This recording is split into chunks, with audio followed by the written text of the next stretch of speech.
Marshall Faulk's versatility ignites the multi-pronged Rams attack. Brett Favre is the gunslinger, hoping to lead the Packers in and out of town victoriously. A great game on tap, but up first, the national anthem.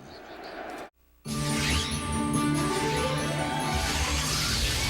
Favre is fun to watch. Favre stands in and throws. Touchdown, Bubba Frank.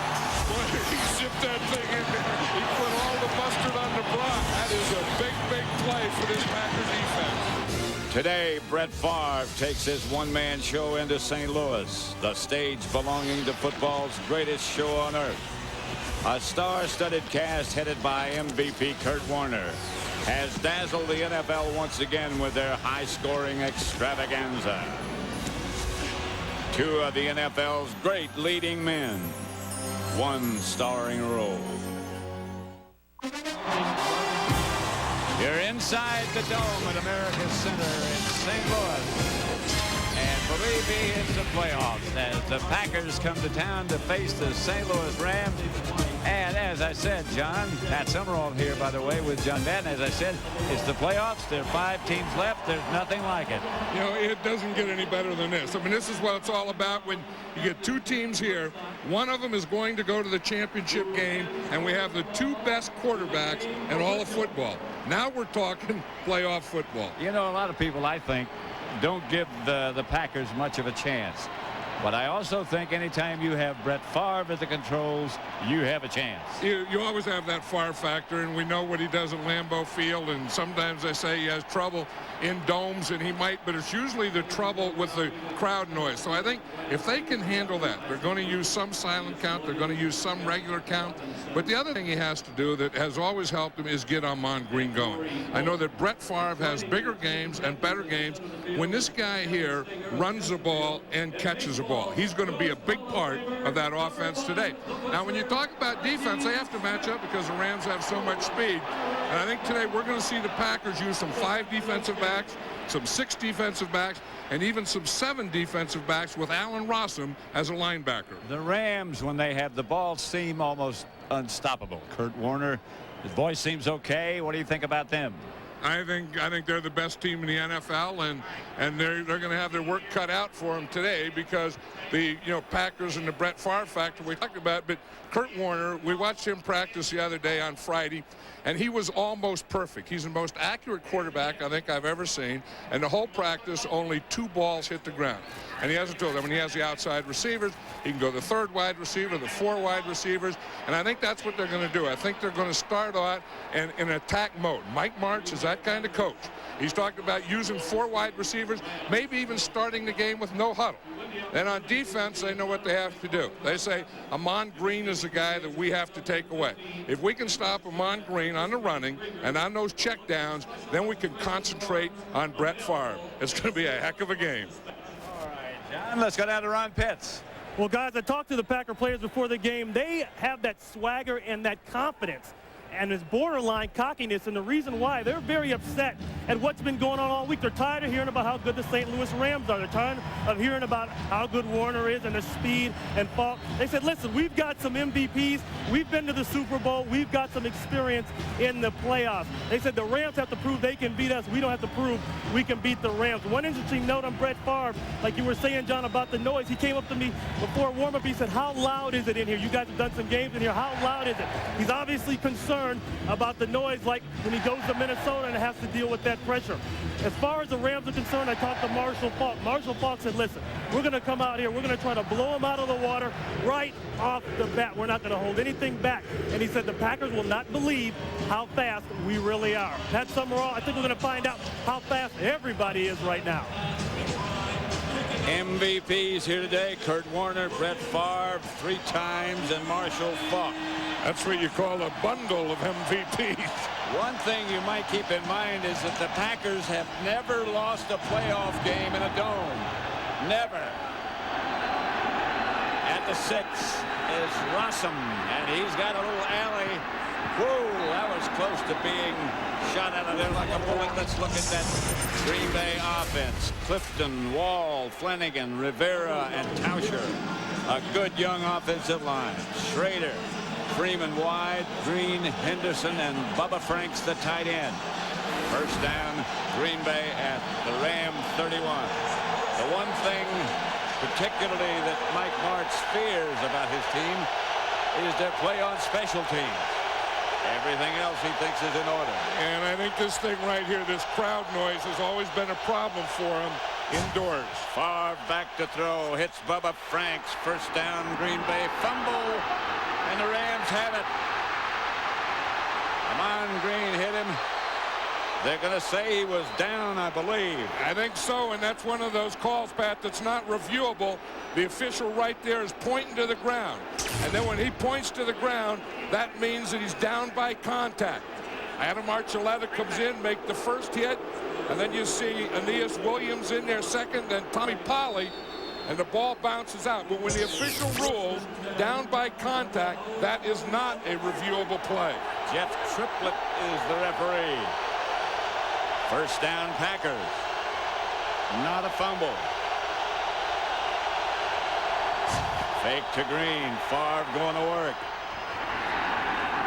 Another first down to Bradford. And let's have a look at the St. Louis defense. Favre out firing. Wistrom, Skanina, Brian Young, and Chidi Hanatu up front. Ollie Fletcher and Don Davis, the linebackers. In the secondary, McLean, Herring, Archuleta, and Aeneas Williams.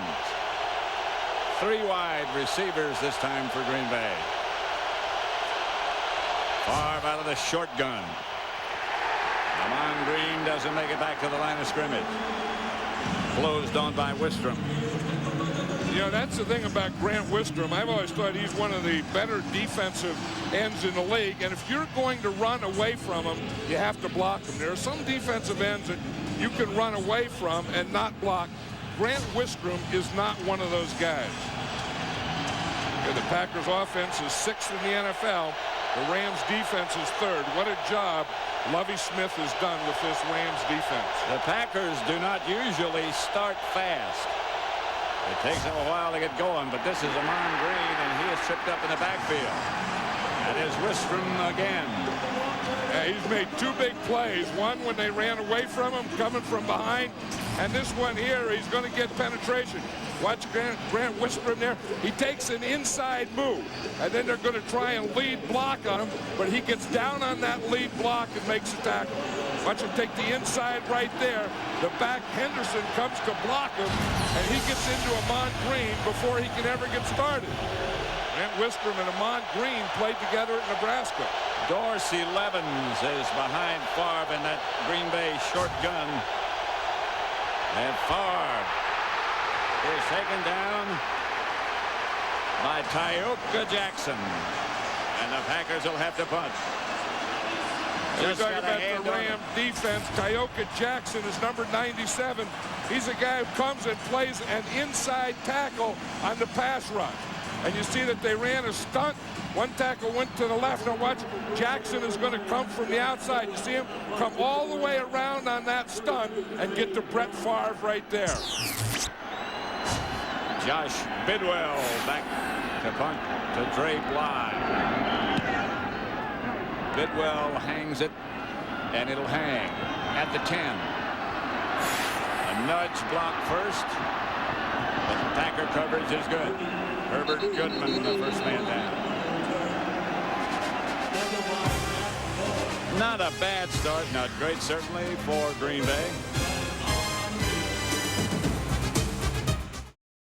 Rather heavily. Today no snow, and doesn't make any difference anyway, does it? No, it doesn't when you're in a dome. But how about that game last night up in New England? Now that was playing in a snowstorm. Congratulations to the Patriots and Bill Belichick and Bob Kraft. A tough one for the Raiders. Yeah. That was a tough way to lose a pretty doggone well-played football game. Under those conditions, very well played. Warner back to throw it. Dumps it up the middle, complete. Let's look at the Ram offensive line. Pace, Newton, McCollum, Timmerman, and Rod Jones in place of Tucker. Holt, Marshall Faulk, Hodgins, Conwell, and Isaac Bruce. Kurt Warner the leader.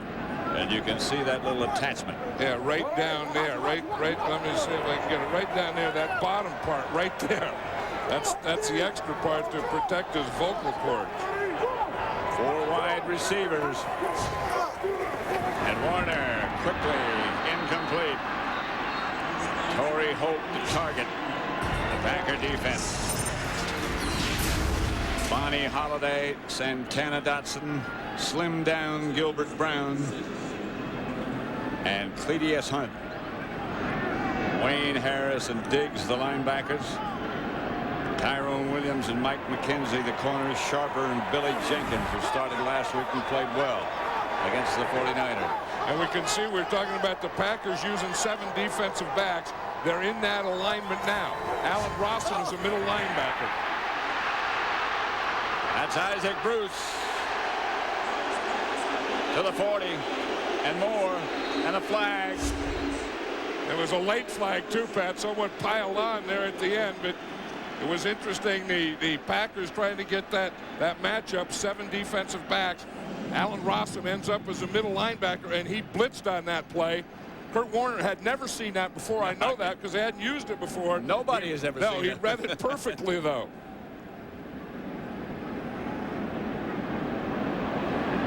Against the Rams. I think that's going to be one from the spot. I think that was after he was down. After he made the first down. Of course, we do have a triplet game today. And what might that mean? Personal foul, number 60. Offense and continuing action. Rod Jones. 15 yards, still 3rd down. Arrived a little late. Well, he's saying it was continuing action, that the ball wasn't down yet. There's Rossum's number 20 coming on the blitz. Kurt Warner reads it perfectly. And you can see right here at the end of the play, Rod Jones is number 60. You see, he makes the hit. Now, I don't know that that was continuing action. I think that was after the play. So it's 3rd down. See, here it is right there. There's Rod Jones starting at right tackle. And they say that he made that hit after. But it was after, then it wasn't continuing action. So the Rams take a timeout. 3rd about a yard is what we have left. Brett Favre had a pretty good start. Then Grant Whisper made a couple of big plays.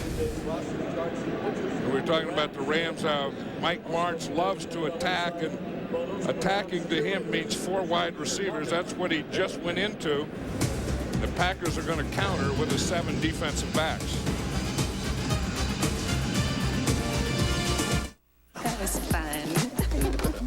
Hey, would you be my big, strong watchdog and guard my Bud Light while I go to the ladies' room? Woof. Woof, baby. Hey, let's touch it. Hey, dog, what's going on? Oh, he got moves. Look, he got moves. Stop.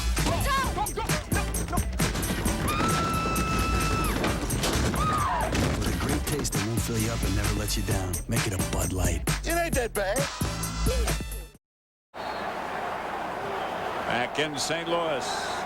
The Packers nothing. The Rams nothing. The Rams first possession. It's 3rd and 2. And Gilbert Brown's in, so the Packers are expecting to run here. They're not going to get it. But they're not going to get the first down either. And Mike McKenzie was playing pass, so it was a pretty good combination. If you ran, you had big Gilbert Brown in the middle, and then out here you have Mike McKenzie. You watch, they start on the inside move. Torrey Holt starts to go in the inside. Mike McKenzie goes in the inside with him, and then back to the outside. Here's big Gilbert Brown. He's in there to play the run.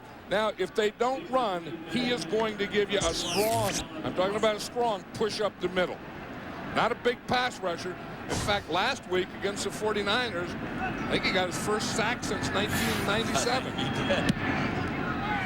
The kick is short. Rossum comes up, lets it bounce, and gets away from it. And it takes a Ram roll. Still for the Rams. It's their home stadium. That's fun when you do that and you're covering a punt. You get to walk down with the ball and stand over like that. You know nothing's going to happen. Nothing in the first. Boy, this whole city's been in a frenzy ever since we've been here on Thursday. And look at the stadium and the frenzy that they've been in. And they were in a frenzy like this an hour before the game. As soon as they let them in. Yep, the Packers are in 4 wide receivers themselves now. Favre dropping it deep. Schrader was the target. Incomplete. That was a pretty good throw. Well, you know, one thing we talked about the Rams, and they're going to come out and attack, and Mike March and doing those kinds of things. And I think the Packers have that same idea. If that's what they're going to do, we're going to do it too. So they're starting on the first down using 4 wide receivers, going deep to Bill Schrader here. Great job by Dre Bly, who's the nickelback, getting that left hand in there. Just at the last minute, that looked like it could have been caught until we looked at from another angle, and then he had that hand in there. Dre Bly's the nickelback. Favre picked off. Aeneas Williams, touchdown. Brett Favre didn't read that one. Aeneas Williams was just sitting there, and Brett Favre threw it right to him.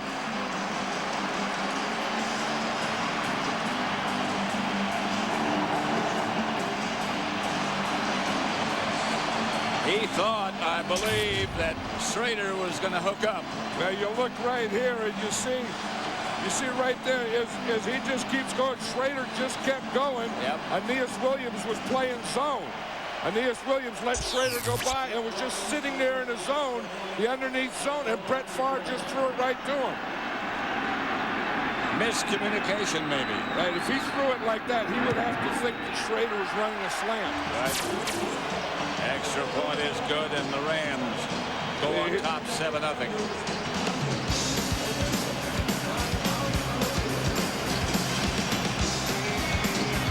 So St. Louis draws first blood. You know, it'd be easy to say that Brett Favre was right and Bill Schrader was wrong, but I don't know. Here's Williams here. Now watch Kim Herring. When he comes up, that's going to be man-to-man down here. You see, now Bill Schrader keeps going up. And you see when Aeneas Williams stopped, if Brett Favre would have thrown it up, that could have been a touchdown for the Packers. Rossum to the 25. Aeneas Williams, that was his 4th postseason interception. Is only his 3rd playoff game. You know, and again, that's one of the big acquisitions in the offseason for the Rams. Is we talk about Lovie Smith came in here as a defensive coordinator. 8 new players for this defense, but Aeneas Williams, I think, is a special new guy that they brought in because he's bringing them something special. I mean, you watch him practice, Pat, and when he intercepts a pass, every time he intercepts a pass, he takes it all the way. He'll run it 80 and 90, 100 yards. Here's Amon Green from behind, slammed down. We ask Aeneas Williams what the Rams need to do to slow down Brett Favre. Oh, one of the things you have to be extremely disciplined, and you have to catch the ball when you have opportunities, because he's going to throw it. He's extremely confident, confident with good reason, because I believe he can make any throw on the field. So when we have opportunities as a secondary linebackers, anyone around the ball, we have to make the catch. And I think if we do that, we'll have some success. When you're disciplined, do you gamble? I think he took a gamble, and it worked. And the pass is complete. And the other thing he says that Brett Favre is going to throw you some. Yep. And when he does throw it to you, you have to catch it. And when you do catch it, you have to make a play out of it. And Aeneas Williams did all those things. Antonio Freeman with that last reception from Favre. But as you said, I don't know that he didn't gamble, though, because when Kim Herring came up in a blitz, Aeneas Williams had to play man-to-man on Schrader. Schrader got by him, and there was no one in behind Aeneas Williams. 3rd and 2 for Green Bay at their own 32. 7:45 left to play in the first quarter. Henderson moves in motion. Favre. That's to Bradford coming across from the other side. Bradford signaled first down. The officials haven't yet. And I think that that's really helped this Green Bay Packer offense when they started to get Corey Bradford in there more, Donald Driver in there more. It gave them to more speed. And that's the thing that you always felt that the Packers kind of lacked and the Rams, had. But when you put Driver and Corey Bradford in there, they can darn near match the Rams' speed. Well, Brett Favre said last night one thing about them, they can both haul tail, although he's a little stronger than that. That's Freeman. He moves it up to about the 45. Well, when you're going to throw an up or a deep pattern, you want a guy that could haul tail. And then if you're going to throw these kind of things, these possession-type passes, you want the big guy like Antonio Freeman that'll use his body, find a spot for you in the middle of the zone, show you his numbers. Those are all the things that Antonio Freeman has been doing for a long time. Second and about a yard. Packers at their own 45 now. Hits back to Amon Green. Patiently waits, and I don't think he got enough. And the thing is, look at all those Rams around the tackle. That's the biggest thing that they do. I mean, that's the thing that Lovie Smith and Bill Kohler brought in, is these guys really pursue and gang tackle. I mean, they have good speed, but watch all these blue jerseys getting to the ball. I mean, they just you have someone outside, you have someone inside, you have someone at the point, and they just all get there at the same time. They come after you. Look at the job they've done and the improvement this season from last season. Again, a new coordinator, a new defensive line coach, 8 new defensive starters. Green. He's got a first down, I think. Fumble. The ball bounced back inside, inbounds, and Green makes the stop. He was out of bounds, but the ball wasn't, I don't think.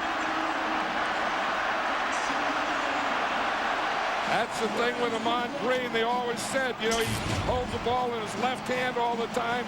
He is a fumbler. Gets a good block right there by Mike Wall. Now he's on. See, he doesn't switch the ball. That ball should be put in his right hand. Then that can't happen. He has a bad right wrist and one finger is bad, so he keeps the ball in his left hand, which now is his inside hand. Most backs will switch it to the outside so that the ball, if that were to happen, that ball would have gone out of bounds. That was Ken Herring who made the hit that knocked it loose. Right, but because it's in his inside hand, then you can get that fumble.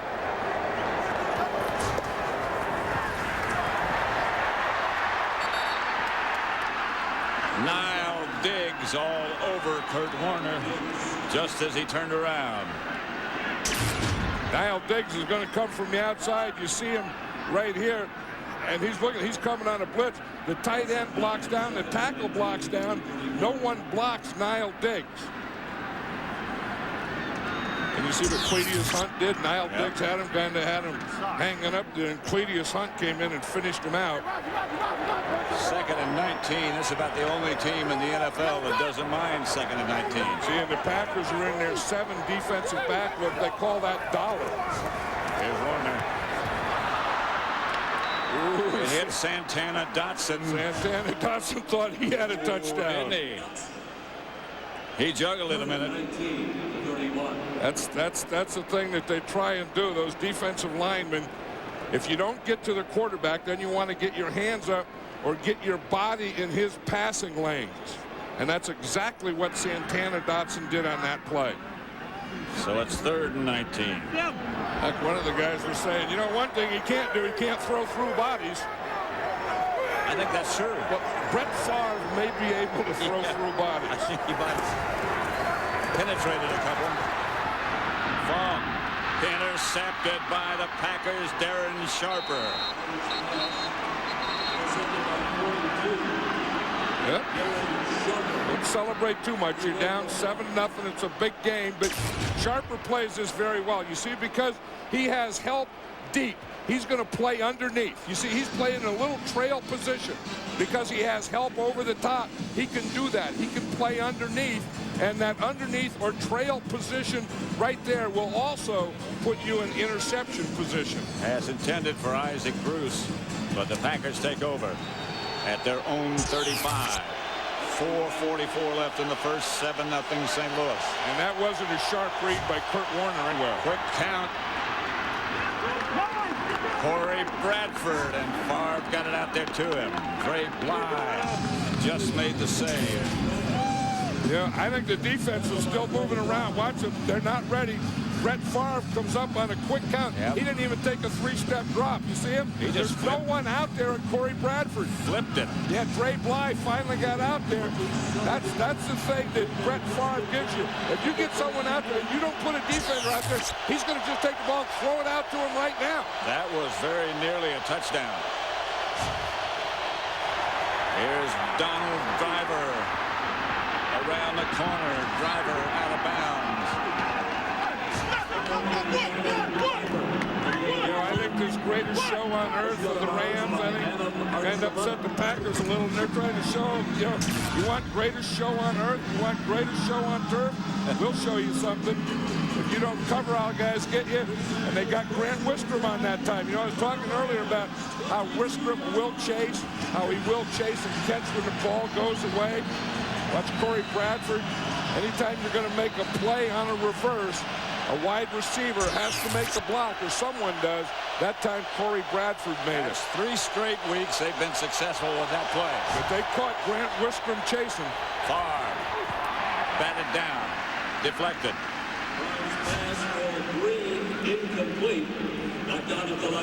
That's the thing that they're trying to do. You know, when we talk to Lovie Smith, one of the biggest things that he worries about is that check down or check through to Amon Green. And he says that he wants to get those tackles in that lane because Amon Green on a check through goes about 5 yards, no deeper than 5 yards. It just stands 5 yards behind the line of scrimmage. So in order to drop your linebackers, you need a little help from your rush defensive linemen. 2nd and 10. Ram blitz coming. Amon Green gets nothing. Tyoka Jackson again. That's always a tough thing when Amon Green runs to his right if he's going to get in traffic because, again, of holding that ball in his left hand. Talked to him last night about it, and he said that he's going to start in minicamp. I mean, it's not something you can start doing now in the playoffs. He said, but in minicamp, he's going to change and start carrying the ball in his right hand when he goes to the right side. Tyrone Davis now as the Packers are going to go with 2 tight ends. Green Bay has the ball control and St. Louis has the score. On 3rd down, Favre calls a timeout.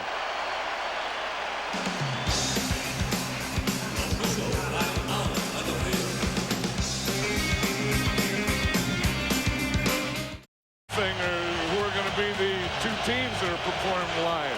Here's the guy that got a block, Leonard Little, right there.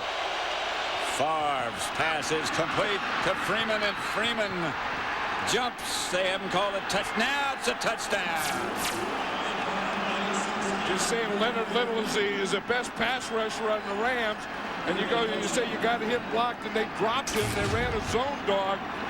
And you see Brett Favre reads it perfectly, but gets it out here to Antonio Freeman. He makes a little dip to the inside, and then he just sees the end zone and gives a dive right through it. Number 8, Ryan Longwell. That was a pretty good drive by the Packers. I'll tell you it was. Ryan Longwell for the extra point. And it is good, and in St. Louis, it's 7-7. 2:35 left to play in the first quarter. And the Packers didn't come here to take a nap. The creators of That 70s Show invite you to return to a different time when you had to fight for your right to party. Okay, party. Get ready for That 80s Show at 8/7 Central, Fox Wednesday. Antonio Freeman, who has as good a relationship as passer and receiver can have with Brett Favre. They know where the ball's coming, and Favre knows where he's going. And, you know, he's kind of coming into his own again, you know, at the end of the season. He really didn't have a great year this year. Remember last year he had a bad ending. He was suspended the last game of the season, and then had a start, kind of a slow start this year, had some injuries. But in the last 4 or 5 games, he's looked like the old Antonio Freeman. Joe Murphy. We asked Antonio Freeman about the arm strength of Brett Favre. I think the last pass I caught last week in the first round of the playoffs, crossing route, as soon as I cleared the guy, once I cleared him, I heard the ball. I located it because I heard it, caught it, big gain, and the guy's got a cannon. There's no sense of me ever buying another ring or wearing my Super Bowl ring. Well, he's dislocated probably every finger except for my thumb. He does throw it as hard as anybody ever has. And if Antonio Freeman keeps playing with Brett Favre, Brett will get the thumb. Warner gets to Falk. Digging for a little extra, doesn't get much. And that's the first time that Marshall Falk carried the ball. One of the things I think the Rams try and do is they try and come out attacking, throwing the ball, 4 wide receivers moving it around, and then kind of loosen up a defense before they go to the running and Marshall Falk. And I don't know that they've loosened up this Packer defense at all yet. One thing the Packers don't do on defense, John, is they don't really concern themselves with who is where. They don't try to match up with the best receiver or things like that. They just stay where they are. Yeah, they keep their 2 corners where they are. Warner throws it, bounces it. You know, that last play, if we look what happened, look, here's Corey Bradford on that last drive out here. Look at this Ram defense are all in here. Now, Brett Favre, you can see that he's looking out there. He sees him. There's no one out there. He knows I got to get the ball out there to Corey Bradford. And Dre Bly just saved that one from being a touchdown. But that was kind of the play that got the Packers started on that last touchdown drive. 3rd and 8. There's that 7 defensive backs.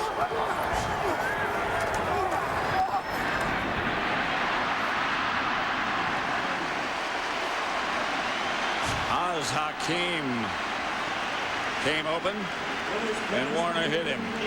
That's the thing that they can do to you again. Oz Hakeem comes in as the 3rd wide receiver. Ricky Prohl as the 4th wide receiver. And you see, even though the Packers are using 7 defensive backs or their dollar package, they're still playing zone.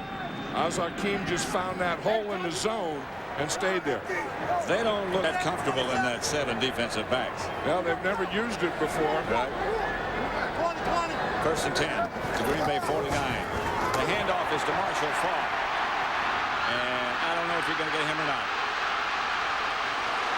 To the 11.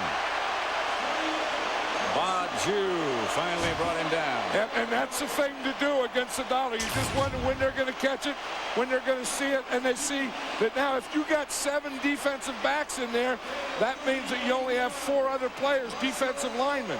You have no linebackers. You have smaller guys. We'll get them blocked. We'll make a move on some, and then we'll get a big play in the running game. That's what you do. If they play base defense when you're the Rams, that's when you want to throw the ball. If they give you nickel, you can run it or throw it. But when they give you 7 defensive backs, you have to run it. 1st and 10 to 11. That's Falk again. To the 4 and out of bounds.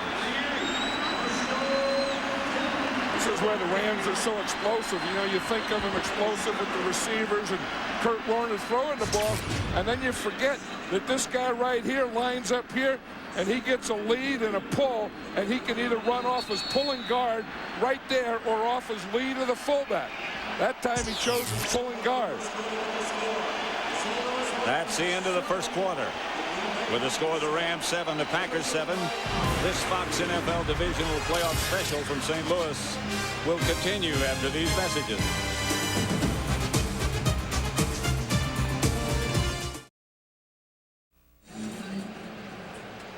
Pat Summerall, John Madden. We're at the America's Center in St. Louis. 7-7 tie with the Rams. Have it 2nd and 3 inside the 5 of the Packers. 3 wide receivers out on this side. Touchdown. Torrey Holt.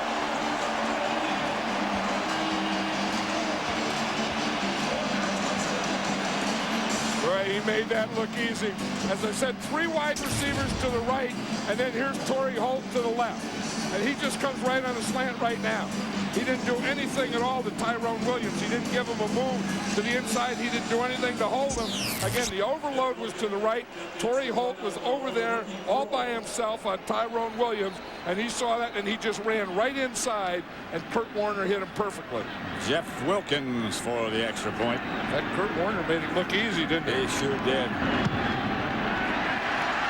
14-7. 6 plays, 66 yards. 2 minutes, 37 seconds, 4 yards to Holt.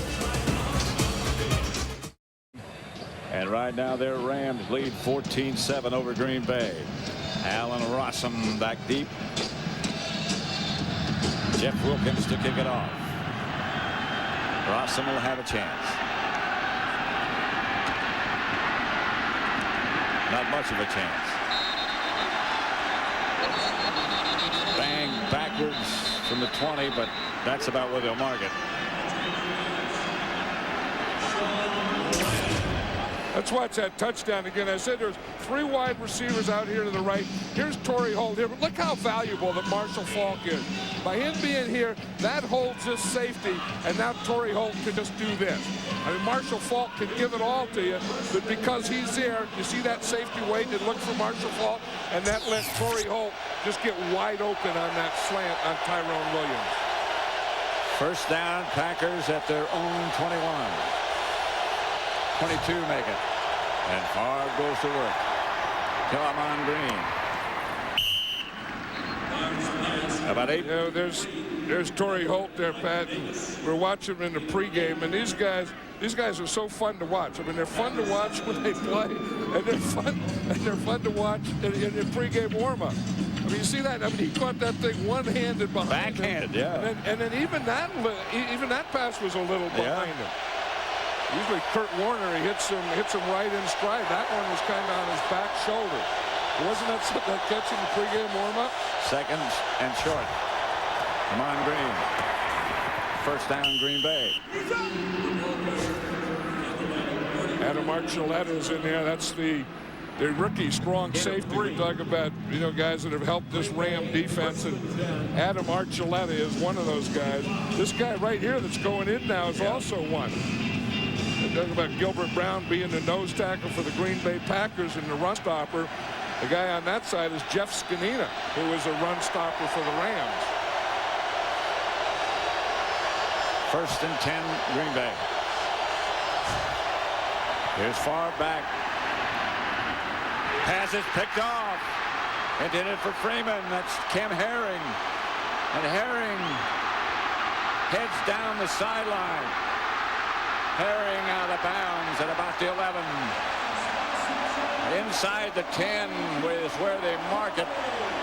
Kim Herring. Kim Herring came over from the Ravens in the offseason. This whole season, he only had 1 interception. In fact, Lovie Smith was telling us the other day that he told Kim Herring, you know, Grant Wistrom, a defensive lineman, has twice as many interceptions as you. You better start getting some. And he did right there. He watched Brett Favre all the way. He was just playing center field, just playing in a zone, and he just watched his eyes and got to jump in the ball. 45-yard return to the 4-yard line where they finally knocked him out of bounds. And that's what the Rams defense we're talking about, that Brett Favre will throw you some. When he does, you have to catch him.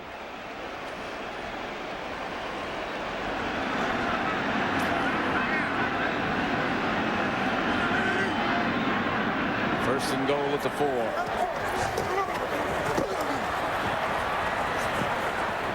They're still at the 4. Marshall Faulk.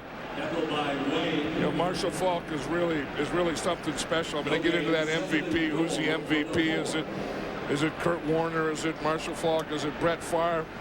We're just seeing some great players here today. And I don't know. You know, someone asked me in the history of the game. In fact, Ernie Zampese, the passing guru and from the Dallas Cowboys, was here, and we're talking about all-time great players, and wondered if there was ever any back that you would take over Marshall Faulk. Ernie said no. Touchdown, James Hodgins, the fullback. You don't hear that name much. but he puts up 6. He's the blocker, and when they get down in close, the Rams usually do that. It'll usually be someone like a Jeff Robinson, the backup tight end, or it'll be someone like James Hodgins. This is what they were practicing the other day. You hardly ever see Hodgins catch a ball or even run a ball, but in practice I saw him hit this about 3 or 4 times on Friday. Jeff Wilkins for the extra point. They get you down there and they get those blockers in there, make you think run, then they throw to one of their blockers. 21-7. You throw an interception, they'll take care of it. The greatest show on turf. Marshall Faulk does a lot of things for this football team. And he's a very unselfish player. Yes, he is. We were talking about that with him the other day, that because it doesn't make any difference if he gets 5 or 10 or 15 or 30 carries or how many catches. It's about winning and losing. Rossum was at the 5. Flag on the play. A flag on the play. Rossum's gone. Forget about that. But the flag is back at the 30. Well, that's the area, that Mike Sherman was talking about. You see, we talk about offense and defense. Special teams can be big in this game, and it was big on that play, but there's going to be a penalty and bring it all back. That is tough. Holding, 51, return team, 10-yard penalty. It'll be a first down. Torrance Marshall. Right there, and you see Marshall does. I mean, he has a hold and a grab, and he held on. I mean, you can get in those positions. You can get in those positions, but you have to let go. And he had him, and he held on. And there's a point Rossum thinks he has a touchdown, and there's a point you realize that it was all for naught. Not being about 17 yards. So the Packers, instead of having 7, will start at about the 17. Their own. 2 tight end setup. Favre. Back to Green. Good tackle. This is one of the things that the Packers do now. Is what they do is they take Earl Dotson and bring him into right tackle and move their right tackle, Mark Tauscher, to right guard. That's to give Marco Rivera a little break. That's London Fletcher who made that good tackle. Saw London Fletcher last night at the hotel. The Rams stayed at the same hotel that we did. In fact, it's the first time that they've ever stayed at a hotel the night before the game. I saw him about 10 o'clock last night. He was really fired up. Favre high to Bradford. Let's go down to Ron Pitts. Well, guys, the Rams have been taking care of business in terms of turnovers, but the problem now is stopping the run. Jeff Scanina, their starting defensive tackle, he's out of the game. He hyperextended his elbow. They went in to get it x-rayed. His return right now is questionable. Pat? Thanks, Ron. One of the things you can do, Pat, I was just thinking what Ron was saying. There's one of the things you can do is get way ahead and take them out of their run game anyway, and then you're not going to miss Scanino. Well, that appears to be nearing what you're talking about. Is 21-7. They don't have to throw it every down, but almost every down. Screen pass. Dorsey Levens. And Levens will get the Packers a first down. Aeneas Williams brought him down. They do such a good job, the Packers do, throwing the ball to their running backs. Here, it's Dorsey Levens is on a screen. You see, he starts up like he's going inside, then comes to the outside, waits for his blockers. In fact, the way he waited for his blockers, he stumbled a little and got them in front of him so he could get a first down. But the Green Bay Packers, in throwing to Amon Green and Dorsey Levens, screens and those checkdowns, they do that as well as anyone. 2 tight ends set up this time for Green Bay. Amon Green, not much. The Rams have kept him in check, and that's one of the keys to the Packer attack. We just got word that William Henderson, the starting fullback, the only fullback on the Packers roster, injured his left ankle. You can see it right there. They're going to retape it and see how he is. but he's the blocking back. So now now they have to go with Amon Green and Dorsey Levens. See, Dorsey Levens, Amon Green. Dorsey Levens would be the fullback in this situation. The shotgun set up, the fake, and down goes Farr. Got rid of it on the way down. They're saying now they blew the whistle. He threw it with both hands to Amon Green, and he was about to set sail. I think that whistle came a little late, though. He had already lateraled it when they whistled it. But that's Brett Favre. You're going to see Little gets there, then Moran gets there, and he throws the ball. And there's not a whistle until later. I don't know about that. There was no whistle. Maybe he was down, but the whistle didn't blow. He wasn't down. How'd he throw it if he was down? I mean, maybe they didn't blow the whistle is what I'm saying.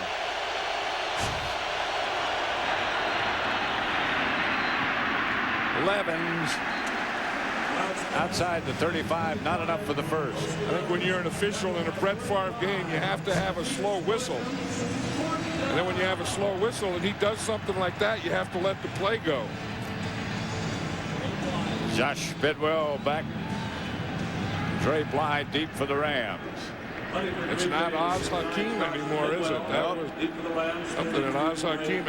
Every time the ball was in the air, every Ram fan's knees started to knock. I think sometimes Oz Hakeem's knees started to knock. That was about 6 weeks ago.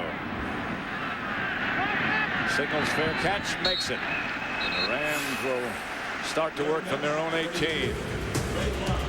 8:54 left to play. Eastern, 10:30 Pacific, right here on Fox.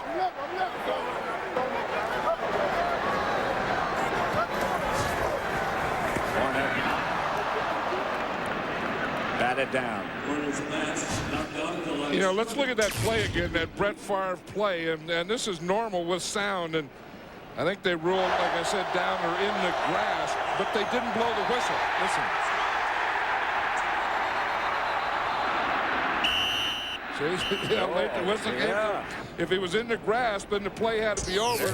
So they should have blown the whistle. In the grass, it's gone. Yeah, but that's what I think they ruled when they brought it back. They said that he was in the grass. But that's gone from the book. There is no such thing. They have to have a reason, though. Intended for Isaac Bruce, a little bit high, and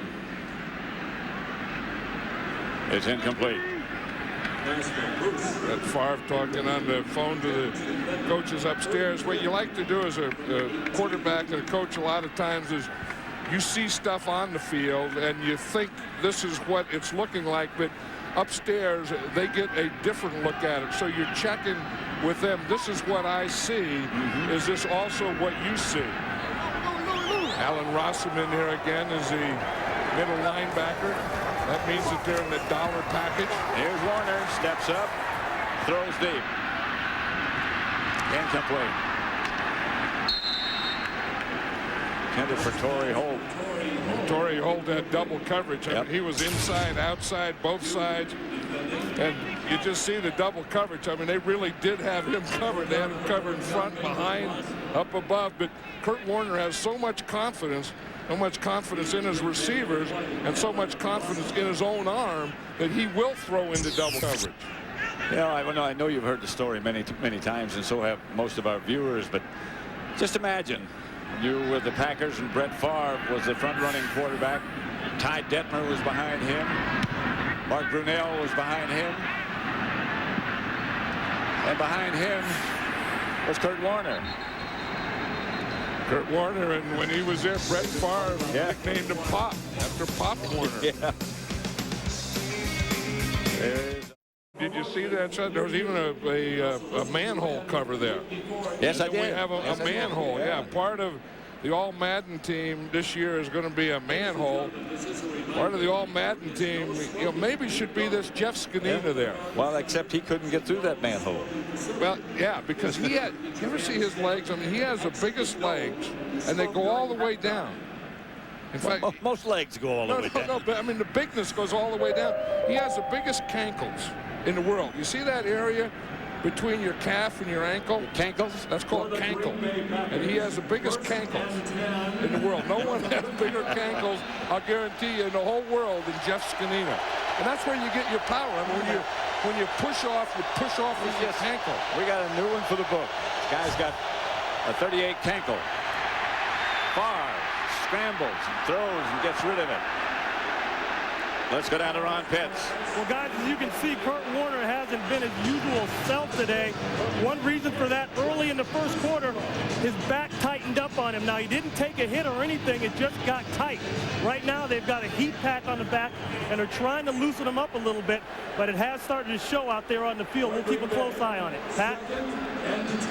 All right, Ron, thank you. We saw him put a heating pad down the back of his pants when he comes off on the sideline. 4 wide receivers for Green Bay here.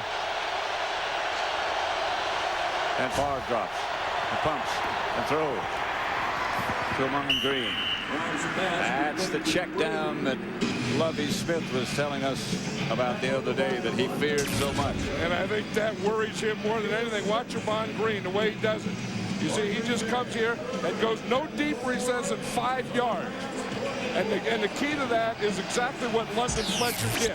You're going to get it. You can't jump that thing before 5 yards. You drop in your zone, and when he catches it, you come up and make the tackle. And did you see him wrap his arms around? London Fletcher is a very, very good tackler. Here's Favre. And he's going to run. No, he's going to throw, and he does. Schrader.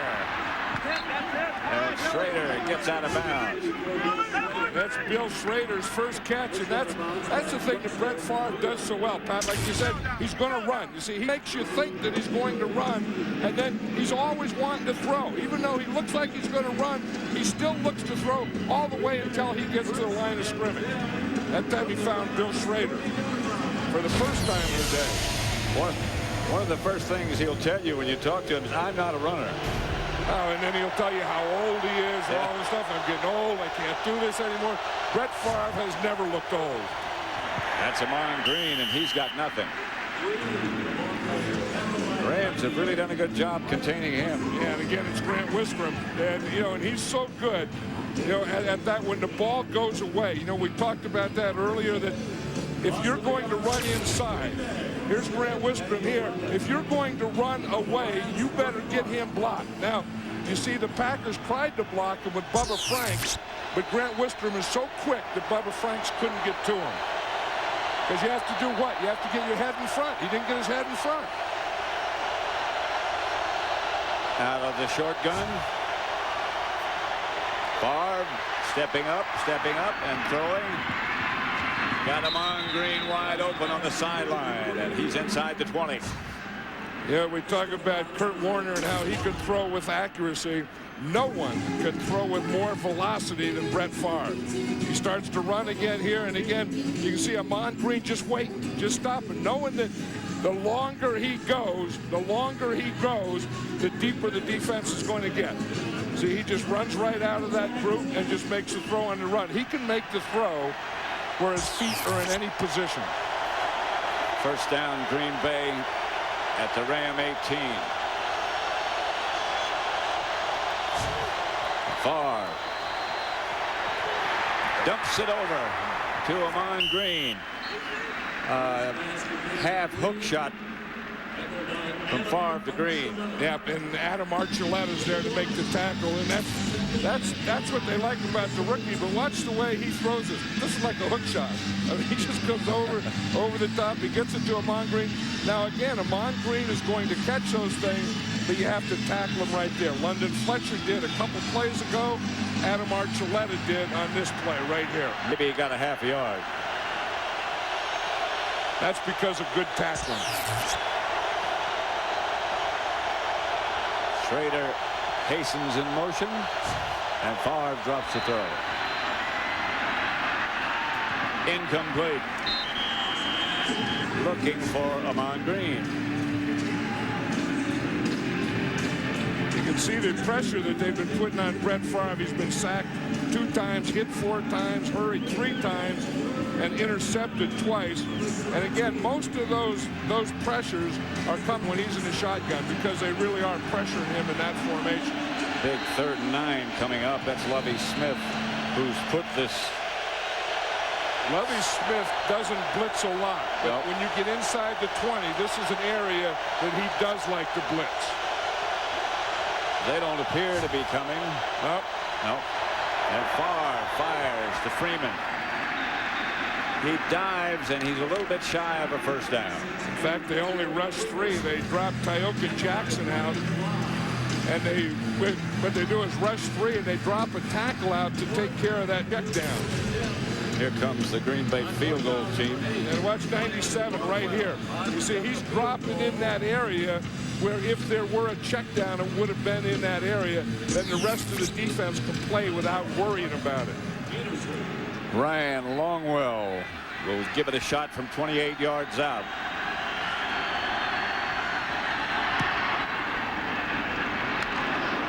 And it's 21-10 Rams.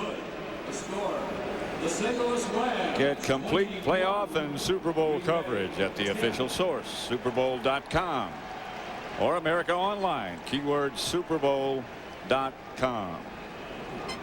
And who's going to be in the Super Bowl? If the Rams win, they'll play the Eagles here next week. If the Green Bay Packers win, they will play Philadelphia next week in Philadelphia. Pittsburgh beat Baltimore earlier, and New England in overtime beat the Raiders last night. Right, and Philadelphia beat Chicago yesterday, and congratulations to the Philadelphia Eagles, Andy Reid, Donovan McNabb, and the whole Eagle group. You can see William Henderson going. They're probably going to x-ray it now. The first thing they tried to do was tape it. And you can see that didn't work. They took the tape off. Now they're taking him in, and I'm sure they're taking him in to x-ray it. He's been sort of a guy you never hear about because he's never hurt. He doesn't carry the ball much. He doesn't catch many passes. No, all he does is block. Yeah. You don't talk as much about the blockers as you do the guys they're blocking for. Bill Murphy at the 30. Yo Murphy on the return. Tackled by Williams. You can see here's Green Bay's problem. That first one, a misread. Brett Favre throws it right to Aeneas Williams. And there's a fumble by Amon Green. And there's another interception by Kim Herring. And turnovers are something that the Rams have a problem with too, giving up turnovers, and you can't talk a lot about it. You can't say, okay, we have to go. We can't have any turnover. Like telling a pitcher, don't walk the guy. Well, heck, he's going to walk the guy. Here's Warner. Pass complete. Torrey Holt. Warner's back didn't look like it was bothering him on that one. I mean, that's the way he looked in practice the other day, where he throws not to his receiver, but to where his receiver's going. He throws to a spot, and he threw it perfectly to that spot that Torrey Holt was going to. Move it up to the 48-yard line, 1st and 10. 3:35 left to play in the first half. 18-yard gain on that last completion.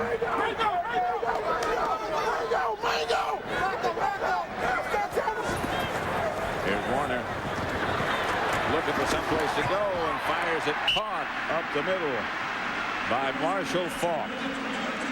He just got rid of it as the Packers were converging. He took his fullback, James Hodgins, and put him in motion, and he ended up as the outside receiver on the left side, and I think he was trying to throw to him. He looked out. Hodgins didn't do much. He ran a little 3-yard hook, and I think Kurt Warner waited and waited, and said, "The heck with him. I'm going to find my 28." He might not have known where he was. Here's Faulk.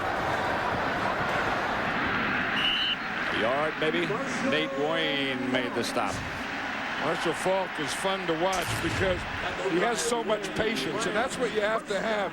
You see, when you're pulling linemen and you're getting lead, you have to have patience to let that stuff in front of you develop. And then after your patience, it has to be followed by a good burst. Marshall Faulk has that combination. You know, that's one of the hardest things to teach a running back, that you don't have to run just as fast as you can go and get out. Yeah, and the ones that can't play do that. Yeah. Here's Warner. Wide open is the tight end, Jeff Robinson. This guy is amazing. Yep. Jeff Robinson was a defensive lineman who they moved to long snapper, who they moved to offense and tight end. And every time we do a game, Jeff Robinson comes up with a big play. There it is. Yep. 27-yard gain, 2 minutes left in the first half. At the Dome in St. Louis.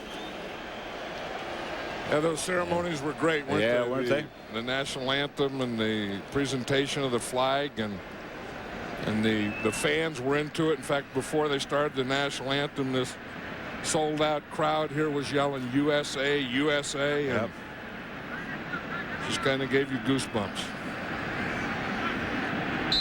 Kind of makes you glad where you live, doesn't it? Sure does. And proud where you live. 1st and 10 at the Packer 13. Warner steps up, steps out, and he's going to take off. Slides at the 10. Slides at the 10. And I know what he's saying. You know, the rule is if you slide, you give up and they can't touch you. If you go head first, then they can tackle you. And Warner's saying, I gave up. Why did he still get to hit me after I was down? That's Nate Wayne. Right. Good point by Kurt Warner. Yes, it was. Remember, the officials in the playoffs are not crews that work together. They're all-star crews. Kurt Warner, we know, had the bad throat, the vocal cord problem. Bad back. We saw the bad back. We saw the heating pad on the back. He also has a bad right thumb. Ernie Conwell, the tight end, lined up in the backfield as they get it to Oz Hakeem inside the 5. Hey, that ball comes out of there quickly, doesn't it? Boy. I mean, those guys run that slant like Oz Hakeem runs there, and Kurt Warner put the ball right on him or right now.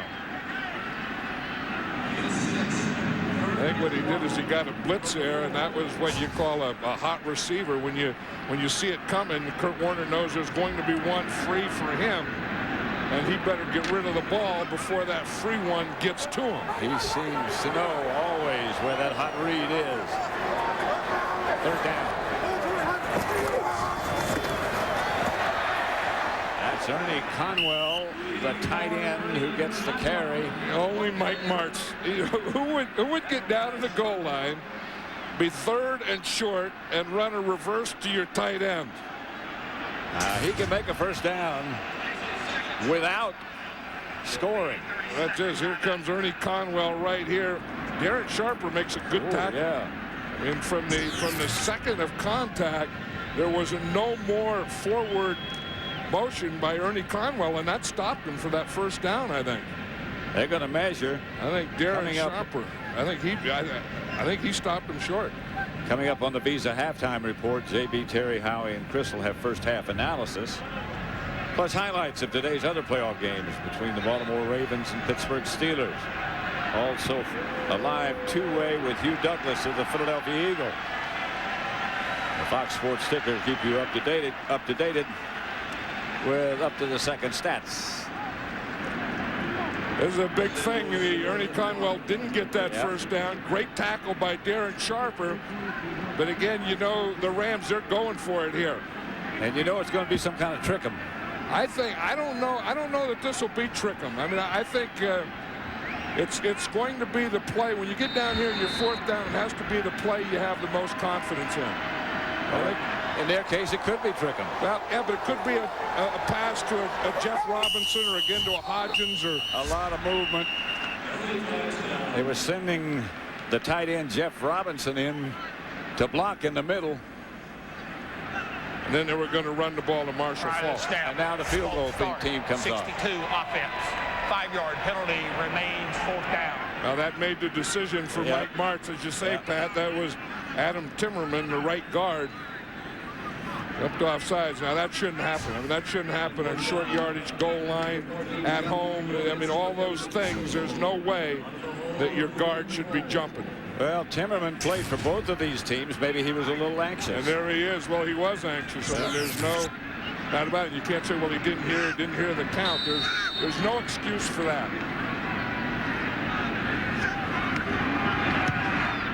Wilkins is good with the field goal, and it's 24-10. I'll tell you, though, maybe that helped Mike Martz on that decision. Maybe he goes for it on 4th down and doesn't get it. Yep. Then you say, well, you should have kicked the field goal. When Adam Timmerman jumped off sides, that took the 5-yard penalty, and then there was no more decision for Mike Martz. Coming up on the Visa halftime report, JB, Terry, Howie, and Chris will have first half analysis plus highlights of today's other playoff game between the Baltimore Ravens and Pittsburgh Steelers. A live two-way with Hugh Douglas of the Philadelphia Eagles. The Fox Sports ticker will keep you up to date on the stats in all the playoff games. Look at Mike Martz here and Kurt Warner talking about that last series. He's probably saying, where'd that 3rd down call come from, Coach? reverse to the tight end of the goal line. I told you it was trick 'em. I don't know. I mean, they're too good to have to use trick 'em to a tight end on the goal line when they have so many other weapons. Yeah, but when you talk to Mike Martz, you know, you can almost smell the wood burning, because you know he's thinking about something that he forgot about, or something he's going to do in the future, or how to run practice next week or something. You know something's going on. This is Todd McBride. At halftime, they'll be talking to Hugh Douglas, and Hugh Douglas and all the Philadelphia Eagles can be watching this game, and their coaching staff, because they know they're in the game next week. They know they're in the championship game, and they're going to play the winner of this game. Well, you remember opening Sunday of the season, we did the game between the Rams and the Philadelphia Eagles, and the Eagles came very close to beating them. Remember they did, and they blitzed him a lot, and they got all over Kurt Warner. Remember after last week's game, the Packers and the 49ers, one of the first things Brett Favre said, oh, yeah, the Rams aren't a lot of problems, but one of the problems are they can score 50 points. And if you look at halftime, they're darn near halfway there, aren't they? Can do. They just let it run out, and the score at halftime is going to be St. Louis 24. Green Bay 10. That's the end of the first half with the score of the Rams 24, the Packers 10. This Fox NFL Divisional Playoff Special will continue from St. Louis after these messages and a word from your local Fox station. Herman says, now we put ourselves in the hole in that first half, and now we have to come out in the second half and dig ourselves out. Longwell kicks it off. It's amazing how often it is about turnovers. Yo Murphy at the 5. Murphy still on his feet to the 37. John, let's have a quick look at some halftime stats. And again, as Mike Sherman says, the biggest one is the score. I mean, that's what the whole thing is all about. But you look there, 3 turnovers, like I was just talking about the Packers. Then those 3 turnovers, they turned into 14 points. So that's a big thing. I mean, Green Bay had the ball longer and all those things, but the only important thing right now is the score. I mean, you got one more half, and the winner is going to go on and play the Philadelphia Eagles next week, and the loser's season is over. That would, of course, be in the championship game. Big series right here for Green Bay. Warner gives to Falk, who stopped maybe a yard. Let's go down to Ron Pitts. Guys, I talked to Mike Martz coming off at halftime. He sounded a lot like Mike Sherman, very upset at that first quarter. He said we just weren't in sync, couldn't get anything going. He was happiest about the last drive. He said we're finally in the groove we need to be. He said we got to come out and stop having the mental errors in terms of offensive line protection. He said that's where the breakdown has been coming. That's it, Pat. Back to you. Marshall Faulk. They usually would like to have him touch the ball in the upper 20 times, but that hasn't been the case today. Here's Warner. Incomplete, through behind Isaac Bruce. 3rd and 10. And usually if they don't get the ball to him a lot in the first half, they will in the second. Let's look at Kurt Warner's passing chart. You see, the 2 touchdowns right here and right here were both just short passes under 5 yards. He's really only completed 2 of the deeper, both about 20 yards. And then you can see his other passes and completions and incompletions are right around the 10-yard area. So I think that's part of the thing that Mike Martz is a little upset about. They haven't gotten the ball deep, and their passing game really hasn't gotten in sync where they just kept it going. Warner with time throws it short of a first down to Oz Hakeem.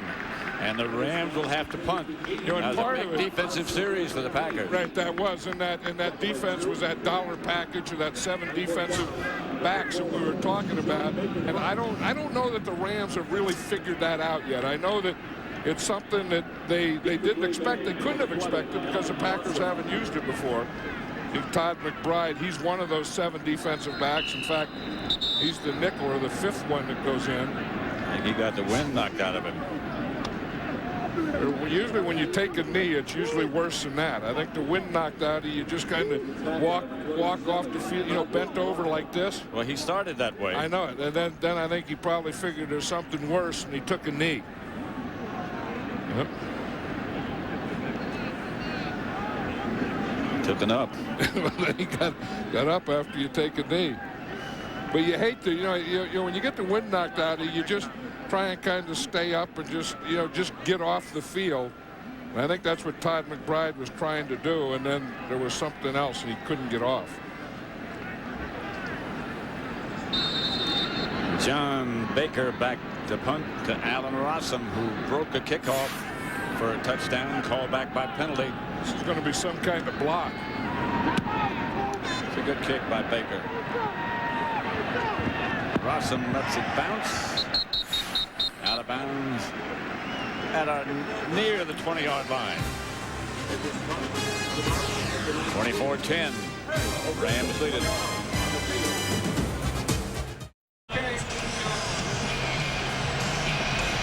Green Bay, second half points. They lead the NFL, so don't leave us. Well, and they have to get going too. Yeah. I mean, they were a little loggy in that first half. That's Amon Green to the 50. Cut down at the 30 by Kim Herring. And that is a way to get him going. You know, we said earlier in the game that when Amon Green runs the ball well, Brett Favre usually throws it well. And this is a start that they need. It's a little lead draw. You see William Henderson make that block there that freed Amon Green through the hole. And now Amon Green can get to the outside and show that he has great speed. That's a heck of a block by Henderson. And what happened is the Rams defense was slanting, and they were slanting to their right, and the play went to the left. And as you said, Henderson made a real good block. Favre. A struggle, a wrestle for the ball. I'm not sure who's got it. Well, that's confidence in your arm. The guy that got it was Bubba Franks. Yeah. And Brett Favre threw that in there. I mean, that's a tight hole. I mean, you're talking about throwing in windows and stuff, and you have to throw between linebackers. That's about as tight as you can get. Once Brett Favre throw it, and there's Tommy Polley on one side. There's no room in there. London Fletcher. That is the shortest, tightest window I've ever seen a quarterback get one in. 2nd and 5. Here's Green again. Nothing doing as he leaned into Adam Archuleta. Passing chart for Brett Favre. You see again, he hit this big one. That was a Corey Bradford when the coverage was fouled up. But his again have been, you know, here he had a 15-yarder. We're looking at the yellow ones, the complete ones, but most of them are in this area of, 5 to 10 yards, a shorter passing game. And I think one thing they have to do is start exploiting the Rams defense a little deeper. 3 wide receivers.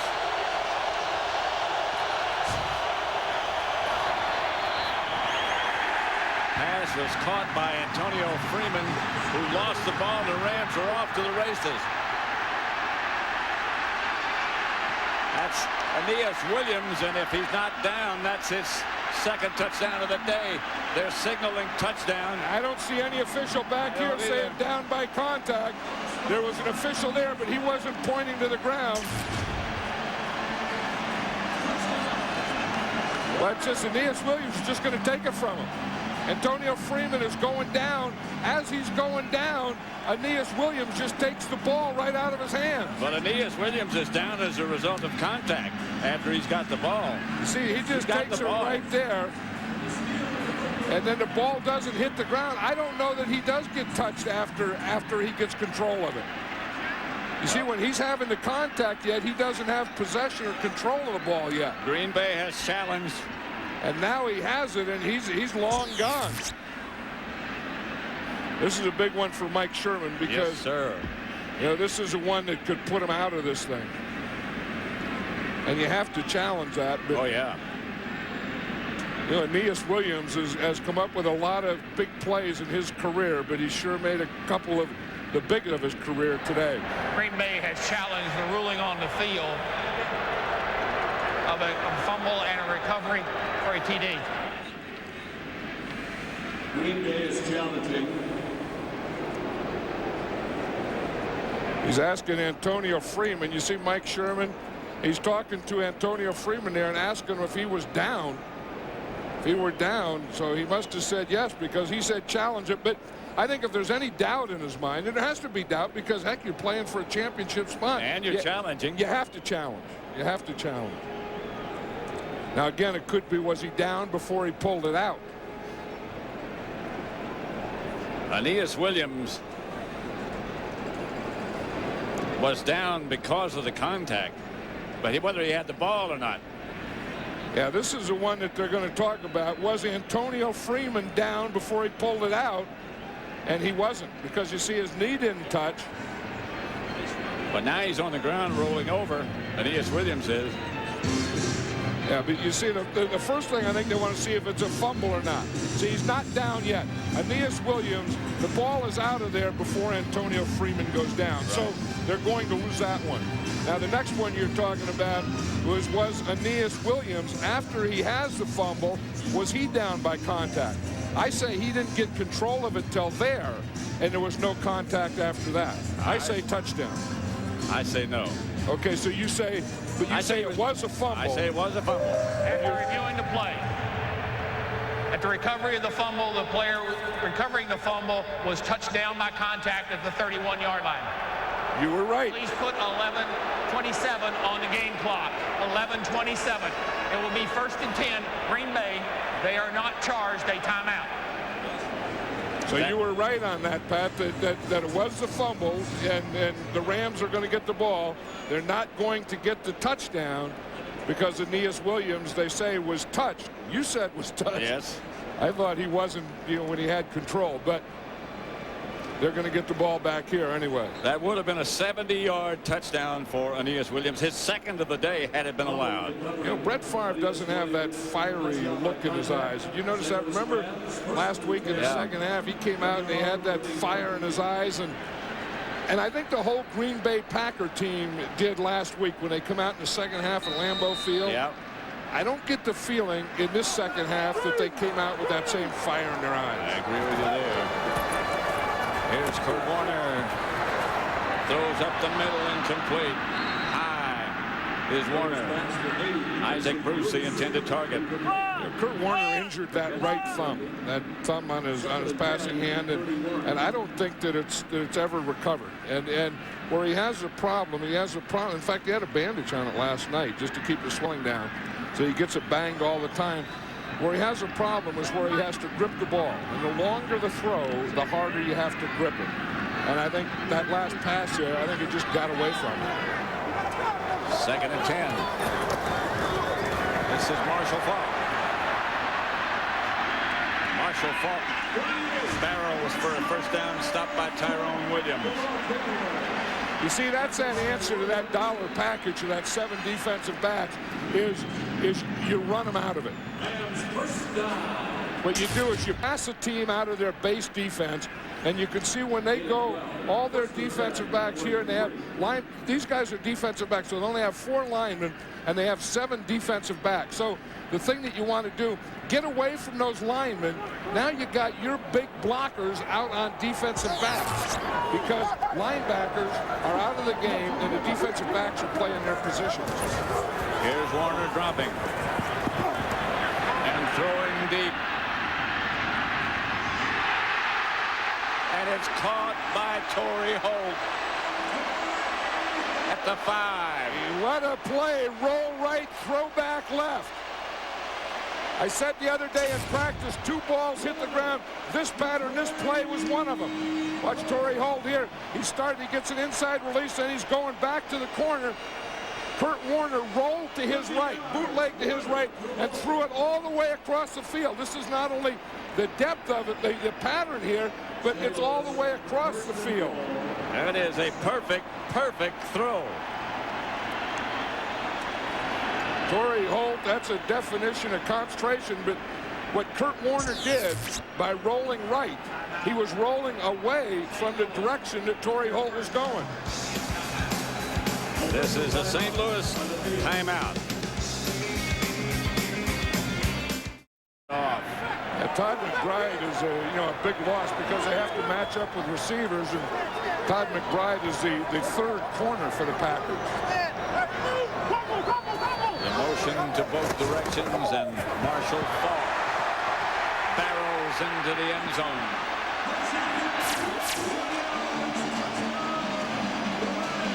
Didn't take him long.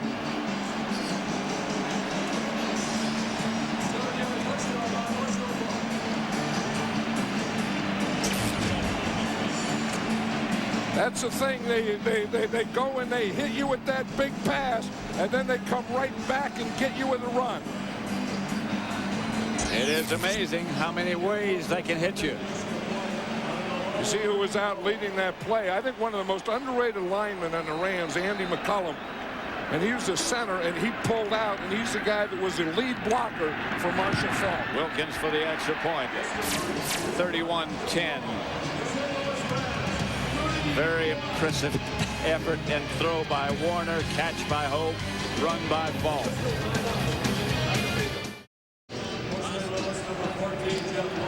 Watch 2 offensive linemen, very agile. Talking about Andy McCullum here, Orlando Pace here. Pace is going to come here. McCullum is going to snap and lead on the play. Watch him come down there. You see Pace get out right there. He gets a kick out. Number 67, McCullum, gets a lead. Marshall Faulk gets right in his hip and gets it into the end zone. That's a heck of a thing. When you can pull your tackle out, he gets that kick out like that, and then have your center snap the ball and then pull and lead. Wilkins kickoff. And Herbert Goodman doesn't make it back to the 20. 9:34 left in the 3rd quarter. The Rams move further ahead, 31-10. 10 Green Bay at their own 20. Favre back to throw it. Drops it out to Amon Green. Knocked out of bounds after about a 6 or 7 yard pickup.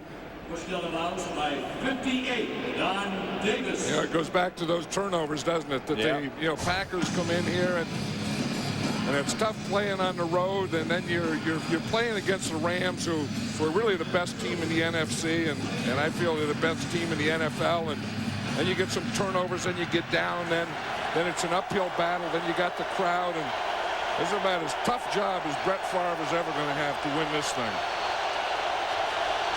31-10. Favre fakes and rolls and going deep, and he's got Bradford, but he just overthrew him. He did, and Aeneas Williams was the guy that was on Corey Bradford. Bradford might have pulled something.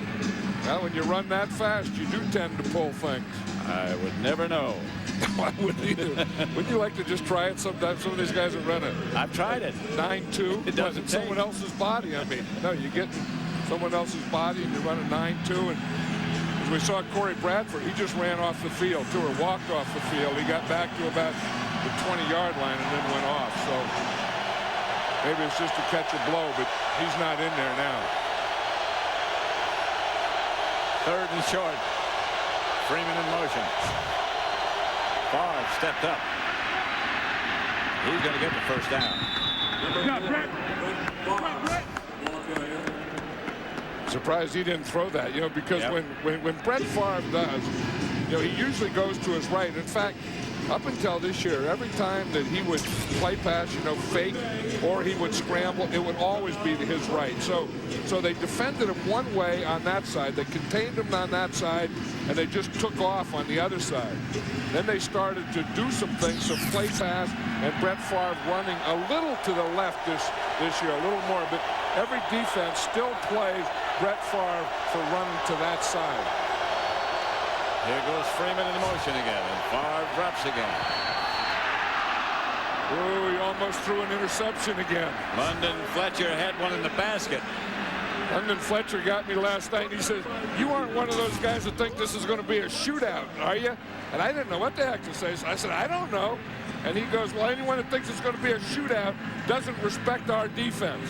And he says, we have a plan for these Packers, and Brett Favre isn't going to do to us what he does to other teams. He said, we're not a top defense in this league for nothing. He also said he's going to throw us something, we got to catch him, and he didn't. He had 6 if he did. Well, it's London Fletcher. Favre. Flag on the play. Where the Rams... False start, number 30, offense. Green moved too early. Remains second down. Yeah, this is where the Rams really get in that cover 2. You know, you always hear about cover 2 and the safeties deep and the corners up. When they get ahead of you like this, look how deep these 2 deep guys are. I mean, there is no way they have the lead, and there's no way that they're going to let you get deep. I think if you're going to get deep, you had to do it a little earlier. But now, again, look at the depth of these safeties. And a bunch of receivers on the right. And they're getting deeper. Favre has the ball deflected and intercepted. That's Tommy Polley, touchdown. He tried to get up the goalpost and couldn't do it.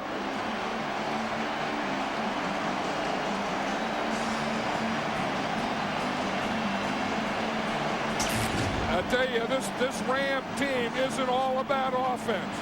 It's also about defense. And you look right there, Grant Wistrom got the ball up. He didn't. It was a low throw because it didn't even hit the top of his hand. It looked like it hit his elbow. Yeah. Then it came off, and Tommy Polley was right there. Tommy Polley looked like he was trying to lateral to London Fletcher, and Fletcher ran right by him to block. Watch Grant Wistrom right there. Get up in the air. And it was his right arm that deflected it. Then he comes back and makes a block.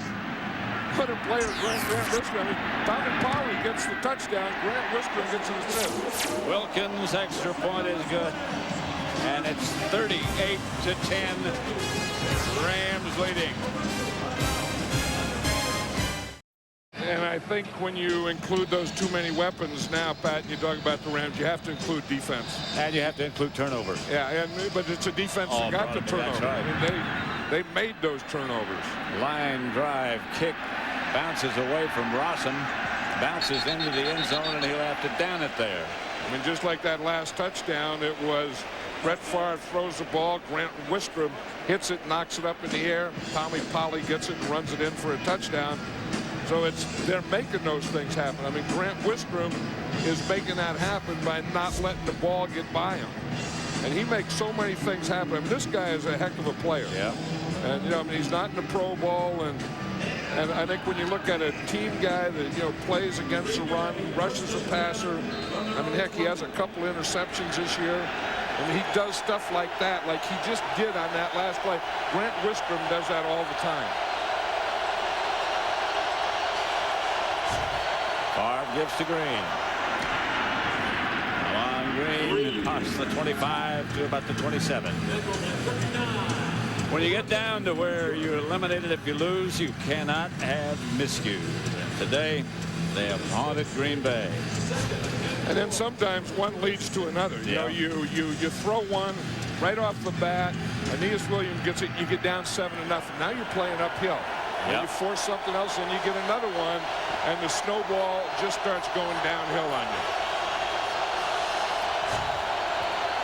Favre trying to throw a screen pass, I believe, but there's nobody out there to catch it.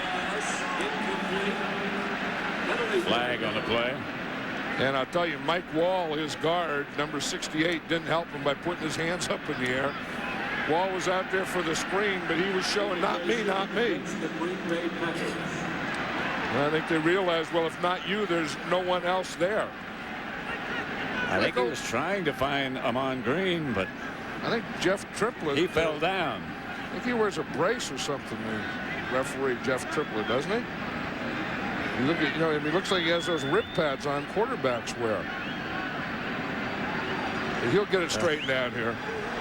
Illegally downfield on a forward pass, 58, offense, 5-yard penalty, remains second down. Oh, so Amon Green goes down, and it's Mike Flanagan as the center. If you just watch 58 right here, well, he got bumped downfield by William Henderson. But there was no receiver out there either. I mean, they could have got him for either one of those things. I used to have a center, Dave Dalby, who always went downfield on a screen. Did he always get called? Yeah, because he would go forward, then go out in front of it. Favre gets it up the middle of the field to Green, who's hammered by Tommy Polley. I think Tommy Polley's been one of the biggest surprises of this Ram defense. I mean, they came in and they thought Mark Fields was going to be that linebacker, and Mark Fields got hurt. Tommy Polley started playing. Every time they put him in there, he would make plays, and he played well. And, the thing that impresses me about this Ram defense today is when you get into big games and you get in where you're going for championship, you have to tackle well. And the Rams have tackled very, very well. Extremely well. You're right about that. Here's Favre dropping the throw. And throws deep to Bradford. Incomplete. Dre Bly right with him. And right with it. And the Packers will have to punt. And the Rams got him on the run now. There's Lovie Smith, who, again, we talked about what a great job he's done with this defense, but also a very good guy. We talk about their top corners and Aeneas Williams and Dexter McLean, but Dre Bly has made some plays today. He sure has.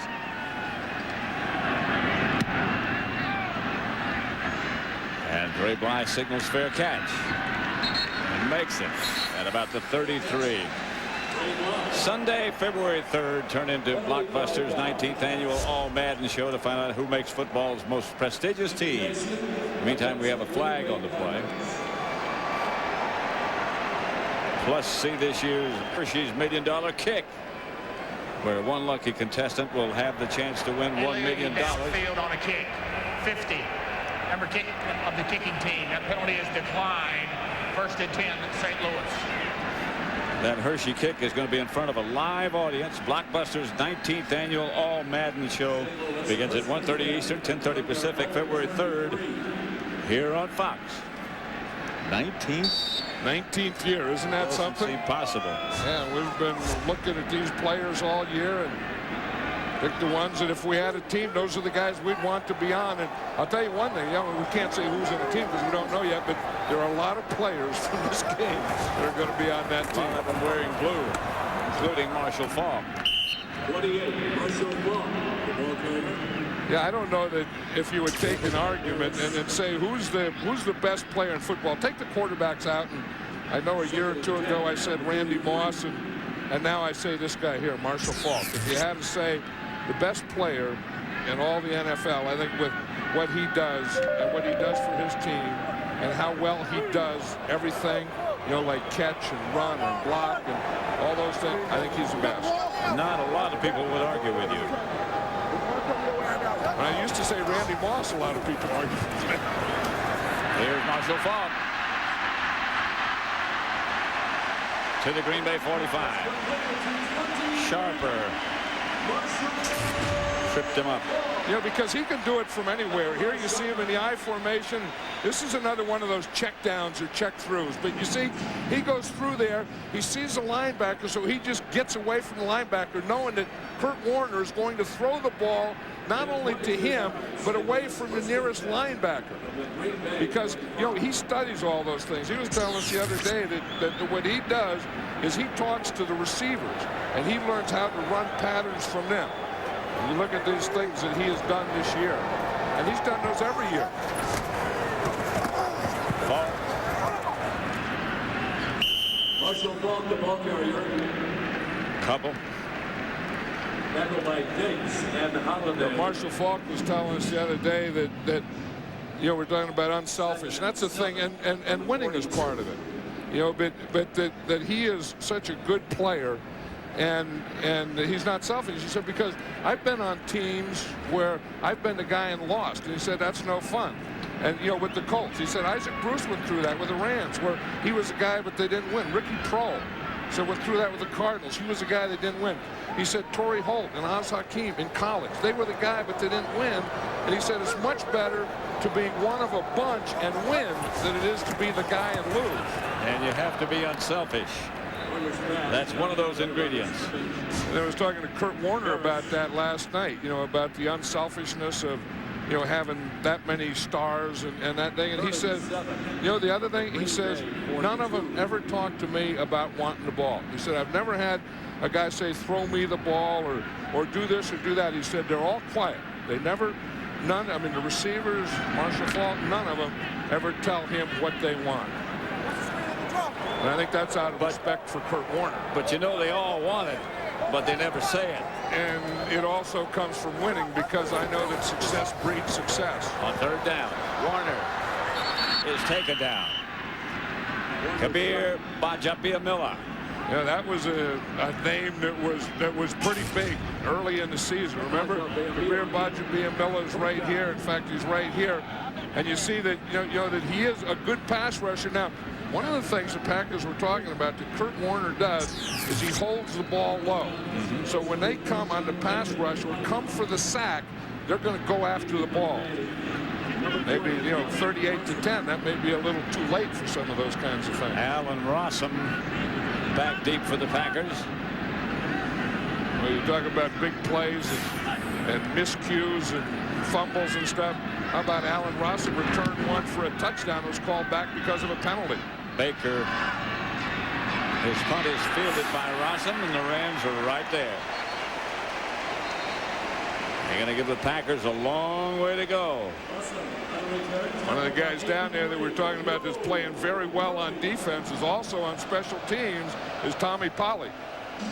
Yo Murphy made that stop, but Tom Polley has done certainly his share. 38-10 with 3:29 left in the third quarter. Polley. That's a question. It shouldn't be a question mark, though. It shouldn't be Polley want to. I guess it is a question. Yes, it is. Yeah. Polley. I thought it was like Polley want a cracker. Like he's saying he's Polley and he wants a cracker. He got one. Amon Green spins for a couple. I was going to say quietly, Grant Wistrom is having a real good game. I guess we've been talking about him from the first series, so it's not too quietly. I read a book that his mother wrote. His mother, Kathy Sassy Wistrom, wrote a book on Mrs. Wistrom's ABCs, what I learned raising 3 All-Americans. Pretty good. Not many people can make that statement. 3 All-Americans. That's Amon Green. Packer first down. Stopped by Aeneas Williams. Well, Grant Wistrom is, of course, playing here for the Rams, played at Nebraska. His brother was a tight end who played at Nebraska this year. And then his other brother is a high school coach. And I've talked to Grant Wistrom over the years, and he says what he wants to do when they all retire, all 3 brothers want to coach the same team. Amon Green played at Nebraska as well. Look again how deep these safeties are. Favre tried to drop it over to Bubba Franks, but Bubba's hands were tied. Well, this defense now is making Brett Favre and the Packers go for the short stuff because they have everyone deep. The linebackers are deeper, the safeties are deeper, the corners are deeper, and then again, who's the guy that makes his play? Tommy Polley. And we're just talking about the all-Mass team. We may have to sneak Tommy Polley in there. It may be revised. They slide him in, find a place to slide him in. That's Amon Green. Amon Green gets it out for another Green Bay first down.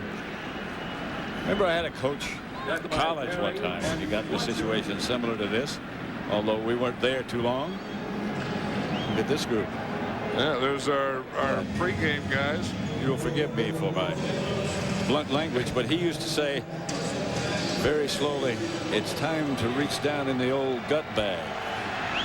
Yeah, but I think it's not deep enough, is it? I don't think so, and not when you're playing the Rams at home. I think you'd had to reach in that bag a lot earlier than this.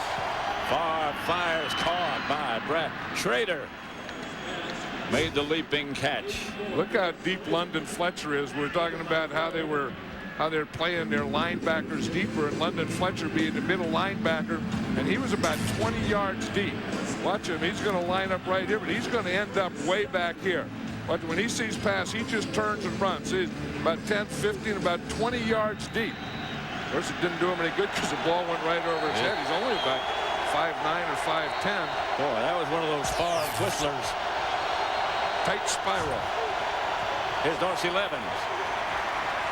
And Dorsey chased out of bounds by Tommy Polley.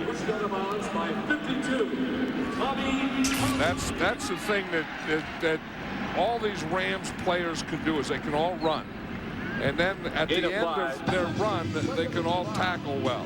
See, there was Dorsey Levens was trying to get around. He was trying to get a corner, and Tommy Polley took an angle that didn't give Dorsey Levens that corner. There was a time when that would have been tougher to do with Dorsey Levens. Bobby Smith brought a lot to this team, and Aeneas Williams brought a lot to this team. I think how to play, how to prepare, and how to practice is what Aeneas Williams brought here. Donald Driver.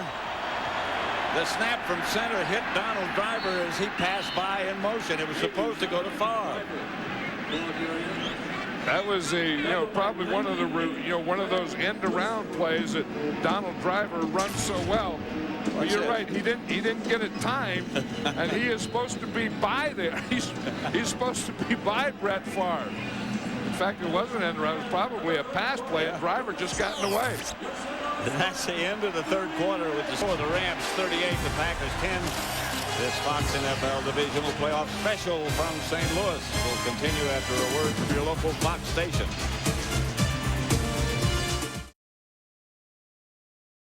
Afternoon in St. Louis as their hometown Rams lead 38-10. Because the Rams fans know that if they win today, they get another game here. They'll play a championship game next week. Against the Philadelphia Eagles. Shuttle pass bounces on the ground. That's just an incomplete pass. That's right. That's just an incomplete pass. You know, you look at this thing, and you don't like to bring these things up, but it's a fact that Brett Favre on grass, his winning percentage is .786. His quarterback rating is 90.9. On artificial turf, it's .304, his winning percentage, and his quarterback rating is 78.7. Look at his quarterback rating today. 53.1. This is not a Brett Favre day. Again, because they never did get in sync. I mean, he didn't get going, and Mon Green didn't get going with the running, and that's a big thing. 4th and 6. Favre almost intercepted. Got away from Kim Herring just as well. He didn't intercept it. Yeah, well, you see Kim Herring, he dropped it, then he tried to kick it, and he couldn't even kick it. 14:49 left in the contest. 38-10. The fourth quarter has just begun. The Rams have the ball at their own 33. That's Marshall Faulk.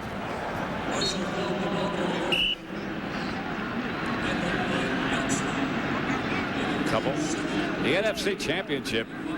If St. Louis wins, and it appears they will, Philadelphia will be here next week in the Dome. If Green Bay wins, Green Bay would go to Philadelphia and play the Eagles in the championship game back in Philadelphia. You know, it'd be interesting what the Eagles are doing today. The Eagle coaching staff, I know the players will probably be off unless they missed weights or something, but I wonder, you know, how do you start? Did they start working on the Rams? Rams, or did they start working on the Packers? I imagine they worked on both. Yeah, but you still have to have something in your mind. This is what's going to happen. Again, I mean, you're not going to zero in on the team you don't think is going to win. And of course, as you said, this season started out, and our first game in the regular season was the Rams at the Philadelphia Eagles. And the Eagles had a legitimate chance to win that game. There's a heck of a coach right there, Bill Kollar.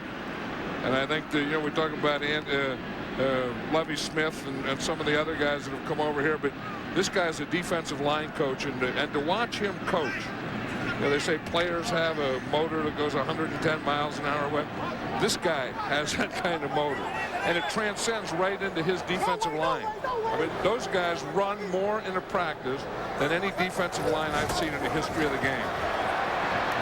That's Oz Hakeem on the end around, or the flanker around, or the wide receiver around. Those are the things that Oz Hakeem can do, and he can not only run that thing, but he can run. Remember, he was an option quarterback in high school. Sometimes they'll start a play like that, and Oz Hakeem will come, and then he'll run an option play, and he'll be like an option quarterback. That's one that Mike Martz might run. Now, you see, once you get this game won and you have the ball, and you're Mike Martz, who's kind of a mad scientist type of guy anyway, you can put some plays in that you want to make that other team work against. They got to get ready for that. And they have to get ready for it, even though you're not going to do it against them. Here's Falk. Hit behind the line by Billy Jenkins. Billy Jenkins, of course, was the strong safety for the Rams in their Super Bowl year. And he went to Denver and was released by Denver, and the Packers picked him up. Then the Packers released him, and then they brought him back. The Packers defense isn't the same. I think you have to mention that Leroy Butler's not in there, and that I don't know that Leroy Butler in this game with this matchup with this speed would have been a big factor anyway. But he has over the years been the heart and soul of this Packer defense. Here's Warner back. Screen pass read well by the Packers. It'll bring up third down. We were talking about that Eagle-Ram game. That was in Philadelphia. And 2 days later, the world changed. Right. And we had both been in Philadelphia. There's Leroy Butler, and we both went down to New York because our next game was going to be these Green Bay Packers in New York against the Giants. And that game, of course, didn't take place until the end of the year. There's Allen Rossum in there as a linebacker, and that's that dollar package that they've been using all day that the Rams took a little while to figure out, but now have figured it out. Warner. To Torrey Holt.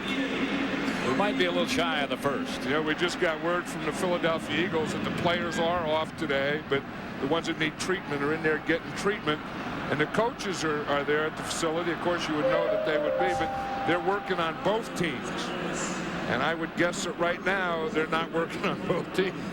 They probably started out today. Well, Hugh Douglas took a break to talk to our guys at halftime. I saw that. Was that a painting behind Hugh Douglas, or was he in a forest? I don't know. Did you see those trees behind him? Yeah, I think it was a painting.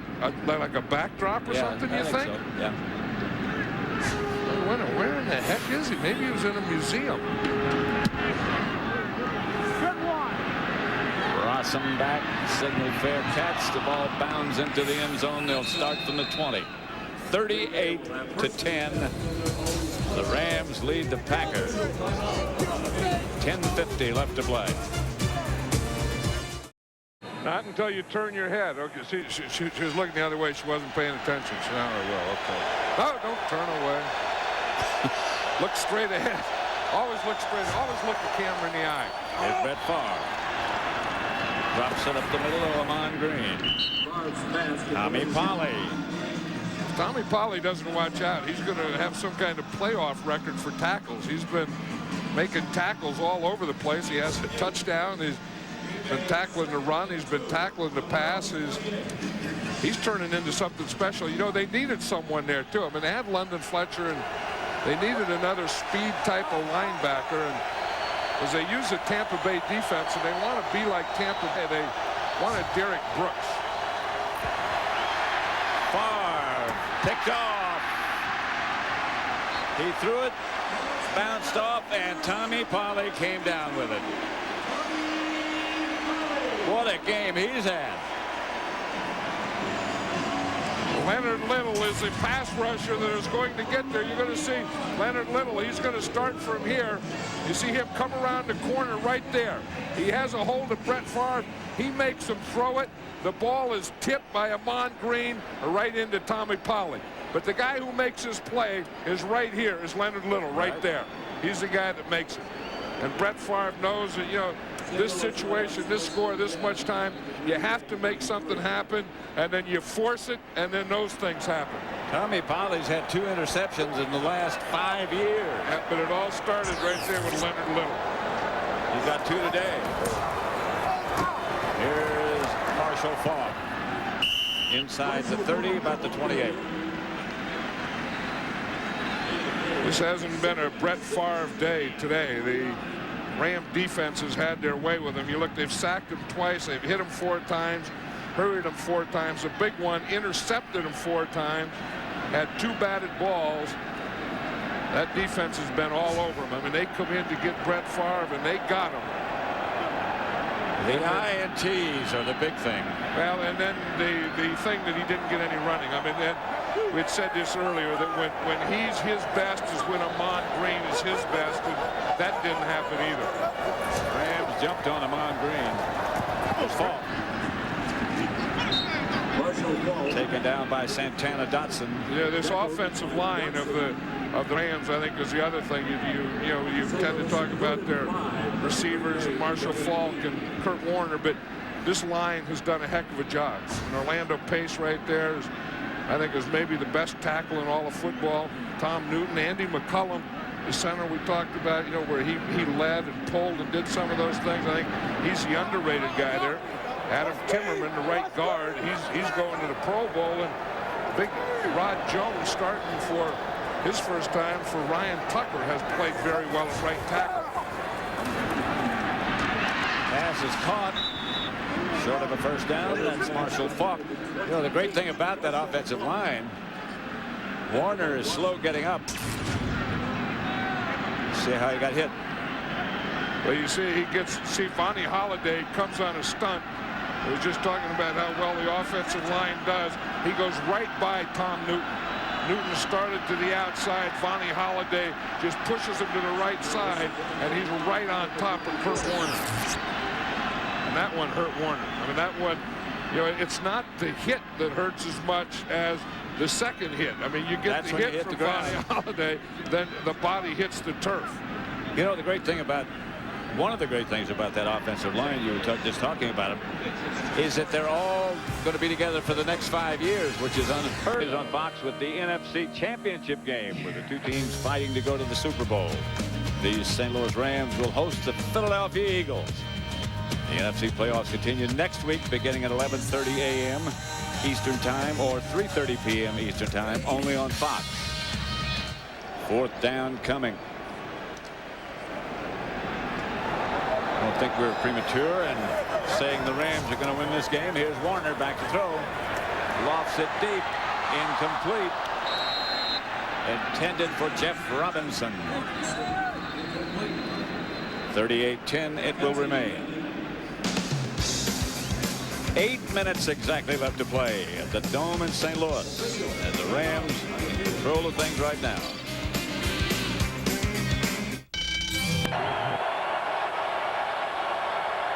First and 10 for the Green Bay Packers at their own 25. Intercepted and it bounced off the hands. This is Aeneas Williams, touchdown. Aeneas Williams and Tommy Polley have put on some show, haven't they? What a day for Aeneas Williams. What a day for Tommy Polley, and what a terrible day for Brett Favre. 5 interceptions. I tell you, all the players love Aeneas Williams. You have winners and you have losers in this game, and the finality of it. We say the winner plays in a championship game next week, and the loser has 6 months to think about this one. Out of Amon Green's hand, a little high, And again, you know, they could just play deep, they could just play zone, they could just play everything off. Aeneas Williams is doing that, and the ball goes right to him. Most points ever allowed by Green Bay in a playoff game.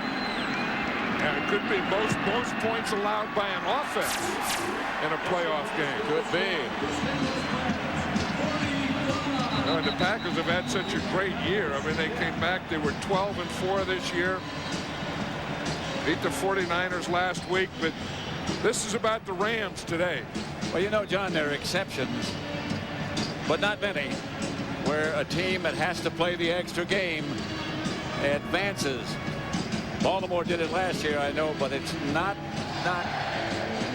a situation that happens very often. Well, they have to play the extra game because they didn't have the better record, and the team that has a better record during the regular season gets the bye. So it's kind of a reward system. It's not something given to you. But this has to be one of Brett Favre's worst days. You can just see it in his eyes there. And remember last week against the 49ers, you could see in his eyes that he was going to come back. And I didn't feel that this second half. No, the fire was not there that was there last week. And the fire could have been in the belly, but it was just they got themselves in such a hole that they just couldn't get out of it. And then things started to go backwards on them, and then the Rams were able to play defense the way they wanted to. Bouncing kick, left on the ground. Finally picked up by Herbert Goodman, who gets it out. Herbert Goodman on the return. Week 1. The Rams and the Eagles. The Rams led 17-3 through 3 quarters. The Eagles tied the game with 2 Cecil Martin touchdown catches in the 4th quarter. Then when the Eagles kicked off, about 4 Eagles had a shot at recovering, and they were down about 15 yards away from winning the game. And nobody could pick it up. They put a heck of a lot of pressure on Kurt Warner. That was Cecil Martin. He had 2 touchdowns. Here's the play you're talking about here. All they had to do was pick it up, and they could win the game. They didn't, and the Rams right here win the game in overtime. Here's Favre throwing to Bradford at the 40. And they still get a lot of guys around the ball. I would expect that Kurt Warner's day is over. I don't think that the next time the Rams get the ball that he'll be in there, and I wouldn't expect Marshall Faulk to be in there, and I wouldn't expect Isaac Bruce to be in there. And Mike Martz knows that I got this one, and now I got to start getting ready for next one. Well, getting ready for the next one is going to mean, you know, as Hugh Douglas said at the half, the Eagles are going to come after him, and it's going to be a battle. Bradford again. Beg your pardon. Antonio Freeman. Talking about Aeneas Williams' day. This is something. Look at that. 7 tackles, 2 interceptions, 1 fumble recovery, both for TDs, and that's a postseason record. 2 interceptions for touchdown. But for that ruling that we talked about, it would have been 3 touchdowns. That's right. That was the one that he took the fumble away, and I thought it was a touchdown, and you thought that he was down by contact, as did the officials. Bradford again tripped up in Ram territory and hurt. I'm not sure. I don't know. Remember, he went out earlier. It looked like he, pulled a hamstring or something earlier, and he still could be limping from that other thing. Pulled his sock down. That's usually a pretty good indication that maybe it's a cramp or maybe something went wrong down there. I think Corey Bradford and Donald Driver are going to be big parts of this receiving corps in the future for the Green Bay Packers. And Brett Favre is going to be back and have many, many more days. He's had some great ones, and he is a great one. Favre fires, incomplete. Intended for Bradford. So Bradford, maybe he just had his sock knocked down. Maybe it wasn't anything. London Fletcher is kind of a spark, that just keeps going. That he said, I'm looking at Gilbert Brown, those big defensive linemen, from the Packers. He was telling me last night, and he says, in that dome tomorrow, he said they're going to be sucking wind. He said, you know how I know? Because in that dome in the 4th quarter, I'm sucking wind. Big Gilbert. That's quite a story how he got down to where he could play again. Favre throws. Touchdown. Antonio Freeman, his second of the day.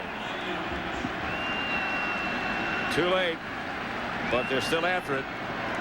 Yeah, but remember last week it was Antonio Freeman that got that big play the Packers needed to play, and Brett Favre zipped one into him. That was one of the hardest passes I'd ever seen thrown.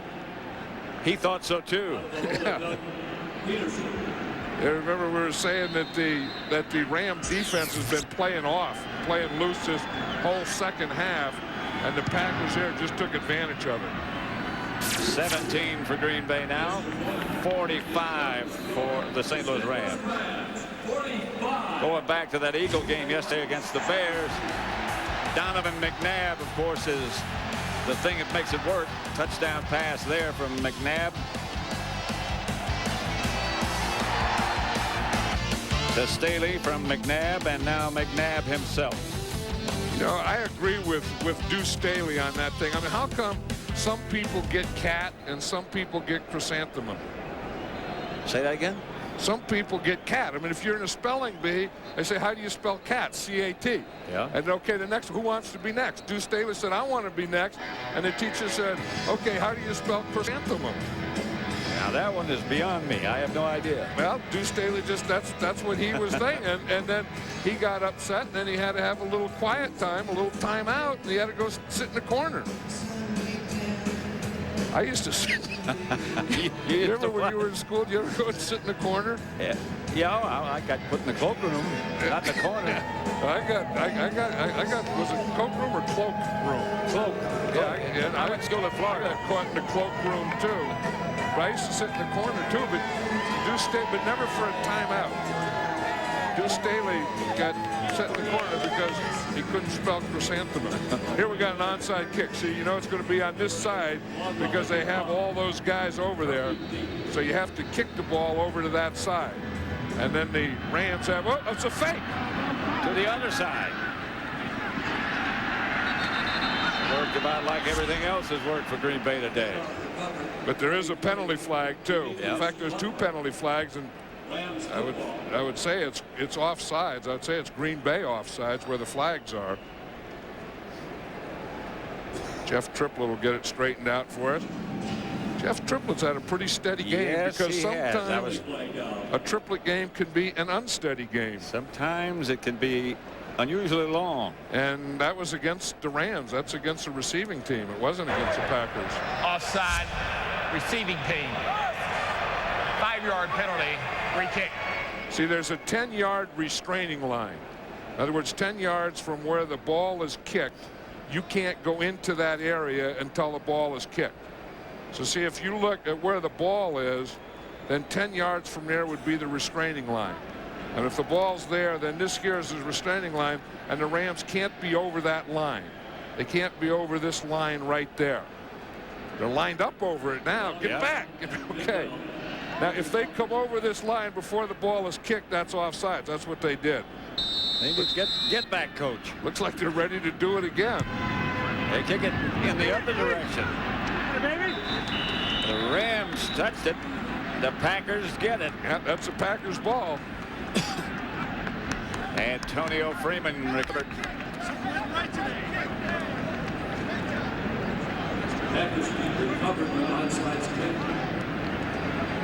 You look at the Rams and their weapons, but look at their touchdowns today. Aeneas Williams, Tommy Polley, James Hodgins, and then Marshall Falk and Torrey Holt. You expect that, but 4 touchdowns. Yeah, from Williams, Polley, and Hodgins. Who would have thought? But that's a great thing about NFL football and playoffs and all these things. You never know. You never know who's going to win, who's going to lose, who's going to make big plays, and who's not. 45-17, far back to throw. Drops it up the middle. Amon Green gets it to midfield. Amon Green was telling us last night, I mentioned earlier, that carrying the ball to the left hand all the time. He said starting in minicamp this next year, he's going to start working on carrying the ball in his right hand, because it has hurt him. In fact, it hurt him in this game, that one fumble he had. I asked him what he thought of Brett Favre. Was he everything that he thought he was before he joined the Packers? He said, and more.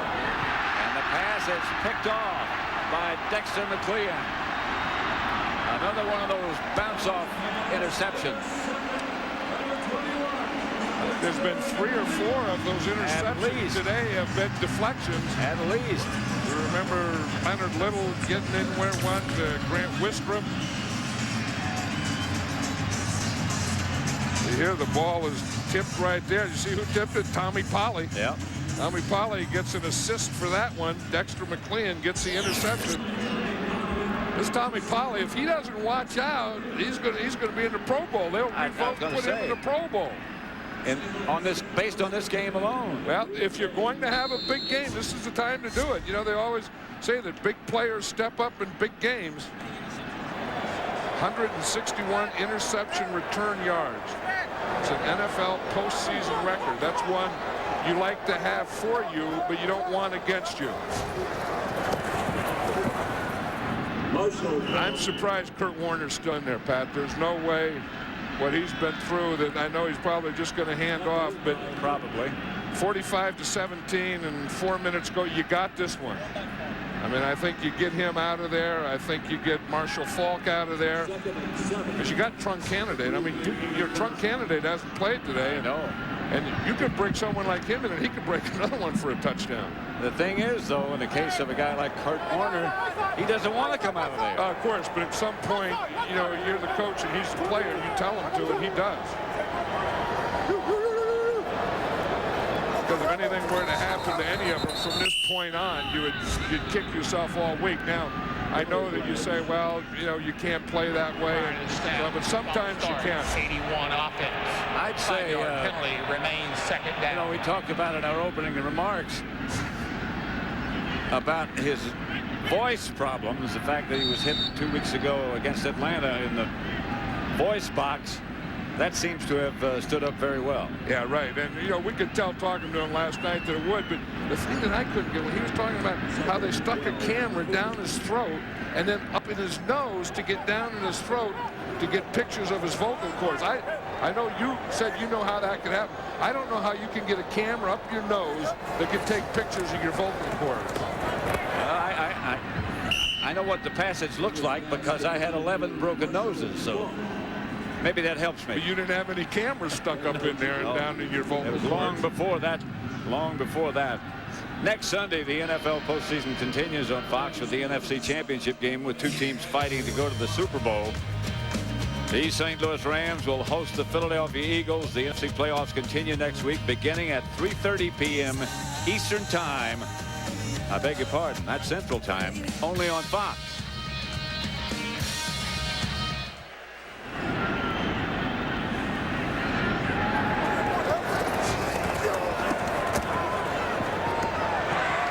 Pass caught. You know, the only thing that I was just going to say, the only thing I could think of, Pat, is that the Rams have a bye. And what Mike Martz did is he gave the whole team the week off. They didn't come in, they didn't practice, they didn't do anything. So, and we watched them practice, and they were really fresh. And then maybe he thinks that you know, because they had the week off and they're fresh, they need to work out a little. So I don't know why he's doing this. Well, you know, he said he had them all stay in a hotel here in St. Louis last night. Normally, it's mandatory. You don't have to stay in a hotel if you don't want to. You can stay home if you want to. But he said, I put them in a hotel just to save them from themselves because of all the distractions and all the demands. Yeah, the bigger the game, the more relatives you get. Amazing how family increases. Yeah, I mean, if you're just playing a regular season game of preseason, you got like 2 cousins. Yeah. You know, and then you get into playoffs and you have cousins and uncles and aunts and family from all over. And then so he said that's why he put him in a hotel last night. Kurt Warner's wife. Kurt Warner said that, you know, that week that they had off, he couldn't talk. And he said, you know, it's pretty good not talking to the press all the time, but he couldn't talk to his wife or kids either. He sort of intimated that she liked that 2 minutes ago. 45-17. The Rams over the Packers, much to the delight of this sellout crowd at the Dome in Los Angeles. They used to be there. St. Louis. Yeah, and because they know that they can come back again next week when the Philadelphia Eagles come in here and watch the Rams try and beat the Eagles, and they know that if they do that, then they go to the Super Bowl, and that's what it's all about. What about this guy, Mike Martz? Genius? I think so. I think he's one of the best. I think that, you know, what he does is probably coach the not only the best offense in football now, but maybe the best offense ever in football. Today's game is being produced by Bob Stenner, directed by Sandy Grossman. The tape producer is Mike Frank. The associate director is Mike Roig. The broadcast associates are Charles McDonald, Kerry Klosser, and Wayne Wilson.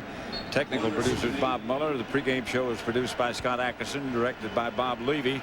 Senior producers Bill Brown. The executive producers of Fox Sports are Ed Gorin and David Hill.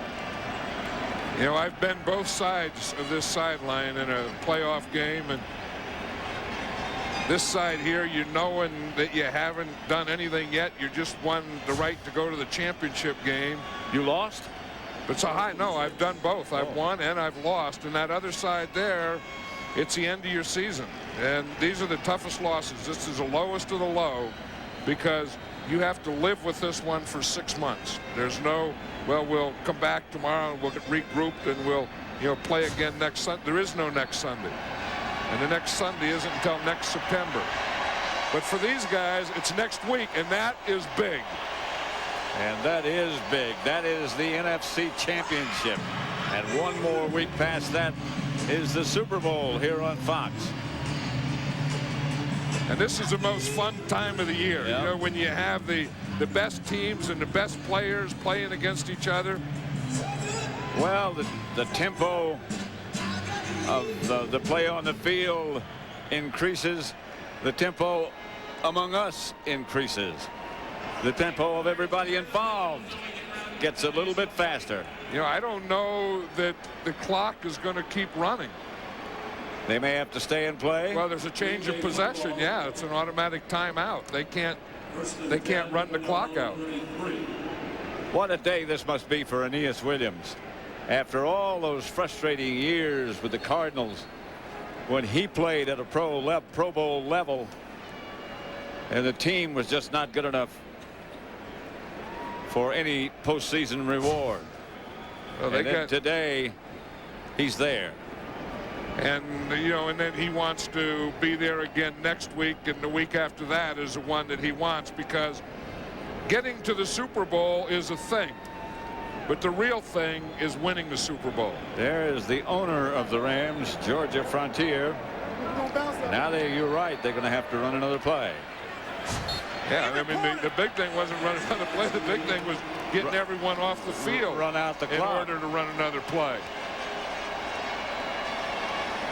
Satisfying for Kurt Warner. He was not as sharp as we've seen him on some days, but he was pretty doggone good. Well, and I think one thing you learned today when you talk about the Rams and how explosive they are and how many weapons they have, you have to include the defense. You have to include Tommy Polley. As you were just saying, you have to include Aeneas Williams, because today was about Rams defense. Let's go down to Ron Pitts. Well, Kurt, you went through a lot this week. You had the throat problem, and then you got the stomach flu, and then your back started to tighten up a little bit, but it all seemed to work out in the end for you. You know, it was a long week, but you know, we came out and fought today, and our defense just played unbelievable. You know, the offense really never got going, but never had to get going. The defense was just dominating the game from the start, and we got to give them a lot of credit. The offense did what we had to do, but really wasn't that much today. But glad I got it through this week, and now we just rest and get ready to go for next week.